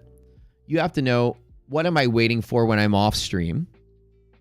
You know, these are things that, you know, maybe in 2 hours you're learning something, but for the rest of the day and the rest of the night, there's a lot more that goes into it. There's an infinite amount more. And it's like we're trading different things with different rules. If you're not trading Tradeify $150,000 straight to funded accounts, you even got different rules than I do. You should be using different risk management. I may be using 5 contracts. You should probably be using 1. So I try to dispel the idea that people can copy me. And people come into the Discord all the time and are like, where can I get is there a Discord channel where Matt posts his trades? I say, no, there's not. Because I don't want to do that for you guys. I think that's silly. If you're trying to pay, like, listen, I'm going to tell you something, and I don't mean this in the wrong way. I like to tell people this. When somebody says, do you have a signal service? I usually like to say, fuck you. Really? You're kidding me that I paid my dues for 15 years and I'm going to make you rich, random stranger, by letting you follow what I do because you want to give me $50 or whatever it is. Like, really? Fuck you. And your family probably is thinking fuck you too because you're trying to ease your way to the top and not work hard to learn a craft, to be good at what you do. And you're going to ultimately lose all your money trying to bet on that. And why didn't anybody ever tell you that that is a guaranteed loss? Because it is a guaranteed loss. I promise. I'll give you 1,000 reasons why. Following somebody over time is a guaranteed loss. It's not going to add to your effect. It's not going to do anything. Nobody in their right mind that does well at this wants to just hand it to a stranger. Are you kidding me? And the fact that you're asking me, it's like I won the lottery and you're asking for money. Fuck you. Like, really? That's what I think. And not that I'm saying fuck you, but I think that to people. And when people say that, I don't say it. And I'm like, no, we don't provide a signal service. But I'm like, what? The guy, poor guy's family. This is what he's doing with his spare time? Just walking up to people. Hey, can you make me rich? Like, where's the honor in that? Like, can't it be like, hey, can you teach me how to do what you do? And I'm like, I take pride in that. Yes, I will take you under my wing and show you how to do this. It's not like, yeah, sure, give me money. I'll give you my trading signals. I purposely don't have a signal service. I don't have a signal room. Hey, can you post your trades in Discord? And I go, no. Really? No. I don't care about you that much. No offense. If you come to me and say, hey, can you teach me what you do? I'm like, come, brother. I would love to show you how to do this. I take pride in that. I don't take pride in easiness and people wanting handouts. And you shouldn't take pride in that either. So that's not for you, Twitch Crunch, for anybody. Signal services are going to be a loss of money because you're delayed. The person's not telling you all their motivations, and you have to watch them like a hawk. And then what are they doing off camera? Can you even guarantee that they're actually even really good profitably? Half of the time, the reason it doesn't work is the person's actually not profitable. They just pretend they are, or show you times that they are and don't show you times that they aren't. And you may realize the hard way that they omit their losses that you end up having that you didn't know that they had. So number one is you have to bet that your person you're watching is 100% transparent and honest. Good luck with that. That's rare in of itself. Number two is you got to copy them as quick as possible. Number three, you have to have the same amount of constraints. I may have $1 million in a trading account and you may have 1,000. We're not trading the same. So you can't even trade at the same pace I'm doing, and you're delayed. You might have different rules, different constraints. You may not be able to pay attention all day long unless you have nothing better to do. All of these things just make it to where you can't copy what someone's doing unless everything around you is exactly the same and you copy them without a delay. It's a doomed thing. But people out there search for it for whatever reason, and it makes me so angry when people ask. It does. And I don't think that, I'm not making fun of you, but I love this conversation because people bring it up. But this is for everybody else, really. I encourage you to learn the craft yourself. And if you guys are exploring, let me just follow what this person's doing. You might have a burst of luck, but over time, I'm speaking like I'm from the SEC here. Over time, I promise you, It's not a winning strategy. You just have to trust me on that. And mostly because the person you're watching is dishonest and of anything. And I like to believe I'm one of the people on the most honest side of this business where I do share what I do. And you guys see what I do as much as I can. But my job is not to hand you the trade. Legally, I can't do that, number one. I can't even do it legally. But I'm not just like condemning it because of watchdogs paying attention to me. I'm actually condemning it because I physically hate that kind of mentality. Because it's not only is it telling me you're trying to cheat your way to the top, but you're also trying to exploit me for my time. It's like me asking my rich friends for money. They're not gonna invite me to their house to hang out anymore. And so that's kind of what it sounds like from my perspective. I'm like, I don't know you. Hey man, I saw you won the lottery, dude. I need like $200,000 this year just to pay my bills and get ahead. I'm like, yeah, you and everyone else, get away, weirdo. You know what I mean? It's kind of like that. And I'm trying to be honest with you guys, and this is a dose of honesty too. I love y'all. I don't love y'all that much. I like y'all. It's not love. We're dating. We ain't married yet. Okay. But if you say, hey, I want to learn, it makes me take pride. I start thinking about you. Oh, there's a catalyst. Somebody's talking. Volume spiking up. What's going on? My mouse is frozen. The batteries die? What the fuck? There we go. Oh. All right. Let's see if Trump is saying something. Market's moving to high volume. But goofiness aside, I really want everybody that I know to be successful because they earned it. And it makes me so happy to see that you guys try to earn it. And I'll take all the pride investment. I don't know where my financial juice was. Is it? Trump signs an order emitting duties on de minimis imports from China. Okay. So Trump is changing something. I don't even know what those words mean, but tariff stuff a minute ago. Twitch is really, yeah. So what I'm saying is in general, for those of you also that are listening, just the mentality is, the honesty is I'm here to make money for myself in the stock market. I'm not even paying attention to helping you guys make money. So my job here is to pay for my family and pay for my life and my lifestyle. If I was a signal service, my trading would be designed to lead your trading. And then therefore I'm taking a hit. And I don't care to do that. I'm here to take all the money I can from Wall Street and put it in my pocket. And so I don't really have any financial incentive because the money I'd make selling a signal service would be a fraction of what I make trading. Even on that note, I wouldn't do it. But I just don't believe that I think it's a little gauche, if you know what that word means, to kind of ask somebody for handouts when they're putting in the work.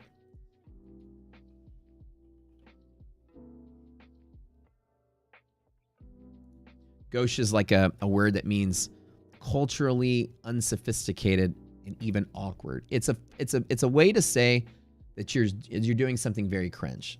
I mean, gauche is a very fancy way to say that. Not that you are, but anybody that's doing that is very cringe. It's kind of like walking up. It's a snobby way to condemn somebody for being cringy. It's like you walk up to a tea party and say, hey, can I have $1 million, rich guy? And they're like, really? Bless your heart. Oh, look how gauche he's being. You know what I mean? Like, it's seen as like something like that. And I encourage people to spend their time learning the craft. You will be so happy that you did. That's the best part. For most people here, they will feel so happy they did. You learn the craft. You're going to take pride in what you do, and you might actually do better at trading. You might actually crush it on your own. You'll impress yourself. You'll walk to a grocery store a foot fucking taller because you know every single person there pushing a grocery cart is not as good at you at doing something. You feel bigger in life. There's a whole thing about mastering a craft. That's why like a lot of people, and you like a lot of craftsmen like in the East, like Asian, Japanese craftsmen, take such pride in their work. I watched the thing of somebody making calligraphy ink. I don't know if you guys watched that one. Or people making sushi. They take such pride in what they do. They live very happy and long existences. And so even more so, there's some pride in it, right? So that's an $800 rule for imports in China. Okay. Yeah. I'm glad that you're learning a lot, and we're all on your side here too, but we want to encourage you to not get caught in the trap that signal services are going to make you money. To me, a signal service is such a scam thing that people sell to people, and we don't all support it. So somebody at the end, you'll learn something, but you have the full knowledge, and you'll be able to execute on your own. And the question is, every single time down here at the bottom, do I want to touch it or let it fall? I think I'm gonna call it quits for the day. I have no reason to go out there and nuke these Tradeify accounts further. I'm happy I made some kind of money. Lower DD band on S&P, be very careful. Breaking DD band on Nasdaq, be very careful. There really is no pivots below here that I can see that I even want to take. But yeah, when people ask me to have a signal service, I'm just like, oh God. I try to tell them the same shit. I'm like, look, bro, I got to talk to you. We need to have a talk. Your wife, your kids, me, we're on the same page. We need to have an intervention, my friend. This is not what you need to be doing. Please don't gamble your family's wealth. We're all begging you to not gamble your family's wealth by joining a signal service. So I very much condemn them as much as I can. And I'm sure the SEC likes that, but I absolutely side with them. I think that I can't give investment advice even if I wanted to. And even if I could, I wouldn't. Because I don't think that's a good practice for anybody. You were shorting too much for you found the stream in December. Stream exactly what you're looking for. Taught you patience more than anything. Dude, I'm so happy to hear it, man. So happy to hear it.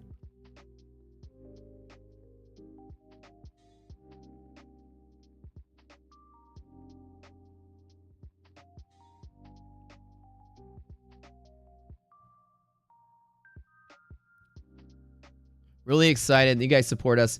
And like, if you come to the free stream and that's all you can do because you don't want to pay for something, you will get a lot of value here. Don't get me wrong. But when the question was, why go to the courses when I can learn everything here? And the reality is we don't really teach much here. I might detail what I'm making in one of 50 different trade plans that morning.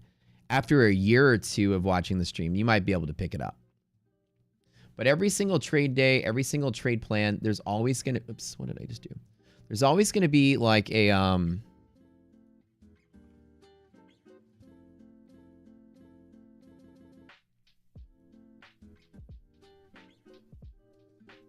There's always going to be a lot that you're not going to see every condition. Like every single one of these arrows is a particular trade plan. And the courses, we cover all of them. So to kind of get a handle of every single possibility, it does take a long time. So, but if that's all you want to commit to, then that's absolutely awesome. We're here to help you learn even in the stream. But the stream is not designed to be educational. It's mostly designed just to shoot the shit while we trade and kind of show you guys that I practice what I preach. So, all right. The last signal service Beavis got was in 1994. They faxed you one loser trade after another. Well, that's amazing. UVXY bounce, bullseye bottom, having you set out. Yeah, we do have a break on the VIX. And I think that you're absolutely right because we do have VIX breaking a bull zone. We know that light is turning on. Good eye, by the way, because we'll be doing that class today, I think. VIX is breaking through. We have HP tap or HP break on VIX. Market will absolutely fall apart if this happens. So right now, Catalyst is active. Set out rule number 1. Breaking DD bands while Catalyst is active. You're already trading small anyways without the Catalyst. Catalyst has you sitting out. And now we have a VIX possible caution. And VIX caution always makes you trim down anyways. You got 3 rules telling you to do absolutely nothing. So be careful, right? Speaking of that note, guys, listen, I love you guys to death. Hang tight because I got some really awesome deals and specials for y'all. But while we're chilling, don't go yet. Stay here for a minute. I'm going to tell you all the cool stuff that's going on. So right now I'm at, what is it, $51,000 for my Tradeify accounts. And I started 10 days ago, which is amazing. My first time ever trading with these guys. Oh, we got to play the closing music. First time ever trading with these guys. I'm going to get paid out on the 11th, which is great. I'm going to go for the first $15,000 payout as soon as I can cross that threshold. I'm very excited to make some money with them. And then see where else I can go. My goal is to get on the top step leaderboard this year. My goal is to get 100K payouts with ETF if I can get it. Maybe 100K payouts with Apex. And maybe 100K with Tradeify. We'll see. I'm going to try to hit all these prop firms and let you know what my experience is. Do I make money? Do they pay out? Was there a hassle? Trying to be honest with you guys about my experiences with it. Again, if you're interested in taking the courses, $1 a day, it's betting mechanics and strategies from somebody who can tell you my success rate is 100% determined by the amount at which I bet for the risk I'm taking. It's not the magic on the charts. Now, we do teach you how to find volume, predict volume. That is the magic on the charts. That's only half the battle. I believe we have the best volume pivots that you can get. We find them differently. In futures, I can find them with options. We can predict volume, and nobody can really claim that they can do that because it takes a really special set of math equations to do so. Options tell you where people want to buy at a point in time in the future. That's telling you there's going to be volume at that time in the future if they still have the option. Or between now and then, somebody's going to buy or sell. With that knowledge, we pull out volume pivots, and with the betting strategies that go around it, we try to teach you guys to think like a business person and treat trading like an effort or profitability rather than effort of trying to predict the stock market. We say the stock market's random, and we prove that a random blind monkey makes money just by changing how much they bet. To show you that that's the important part you need to focus on. And our 20-day boot camp is going to be betting strategies. Sizing up, sizing down, doubling down, where to stop, where to get out. All of those pieces are what you're missing. We got it all. There's 0 courses on technical indicators, chart shapes and patterns, multi-time frames. 0 of that. This is a masterclass in betting. So if you guys are interested in that, it's $1 a class because I don't want to charge $1,000 for a boot camp. I think people should learn for as cheap to nothing as possible. All right, we'll see y'all later. I'm gonna get that burger. Doc, can I have a burger? Oh, I have pizza left over. Here's the link for you guys. We got 3:30. We'll be live on Zoom. Today, we're going to talk about, I think, VIX. Very important part of the lessons. Right here. So if you guys sign up, be in the Discord. At 3:30, we'll get going with the Zoom call. I love y'all, and have a happy Friday. We'll see you guys Monday morning. Y'all don't come to the Zoom call. We'll see y'all later. Nas Trader, Gabriel, K-Spec, Mike, love you guys. Everyone saying bye, goodbye. Rebel Frog Studios took you 2 years to learn the craft, be able to trade properly. Do you agree? I think so, Rebel. I don't think that's off. I would even say that's at the minimum spectrum of people that are extremely talented. It takes a couple years if you're really good to latch onto it. It took me 5 years to get to the point that I thought I could be decently consistent enough to risk doing it as a career. It took me 5 years. I may be one of the better people you know in your trading right now, and it took me 5. So chin up if it's taking you guys a while. It takes a long time to wrap your head psychologically around this. I'll give you guys an example. You guys watch Patty Whelan, right? One of my YouTube compadres on the other side of the fence. He's doing his thing over in Florida, right? He even writes on his own thing that he went through a journey of basically, he tells you, I used to suck for so long and finally snapped in. It took him like 7-8 years to hit his stride, and now he's crushing it, right? So even the best of the best aren't overnight sensations. They'll tell you it's a journey. And his journey actually makes me a little proud too. Trader to trader, it's nice to see somebody after all that work, finally you get your groove and you just get it. Don't think that it takes, people take a year or two. That's the rarer case. Even the better people that are crushing it out there take sometimes 5, 6, 7 years to finally get really good at it, right? So to agree with what you're saying, it takes a lot of years for you to just kind of hit that stride and get good at it. And there's no shame and no pattern as to who does well.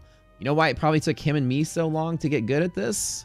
We got egos the size of the fucking blimp. That's the hardest thing you got in trading is an ego. That guy's got an ego too, just like me.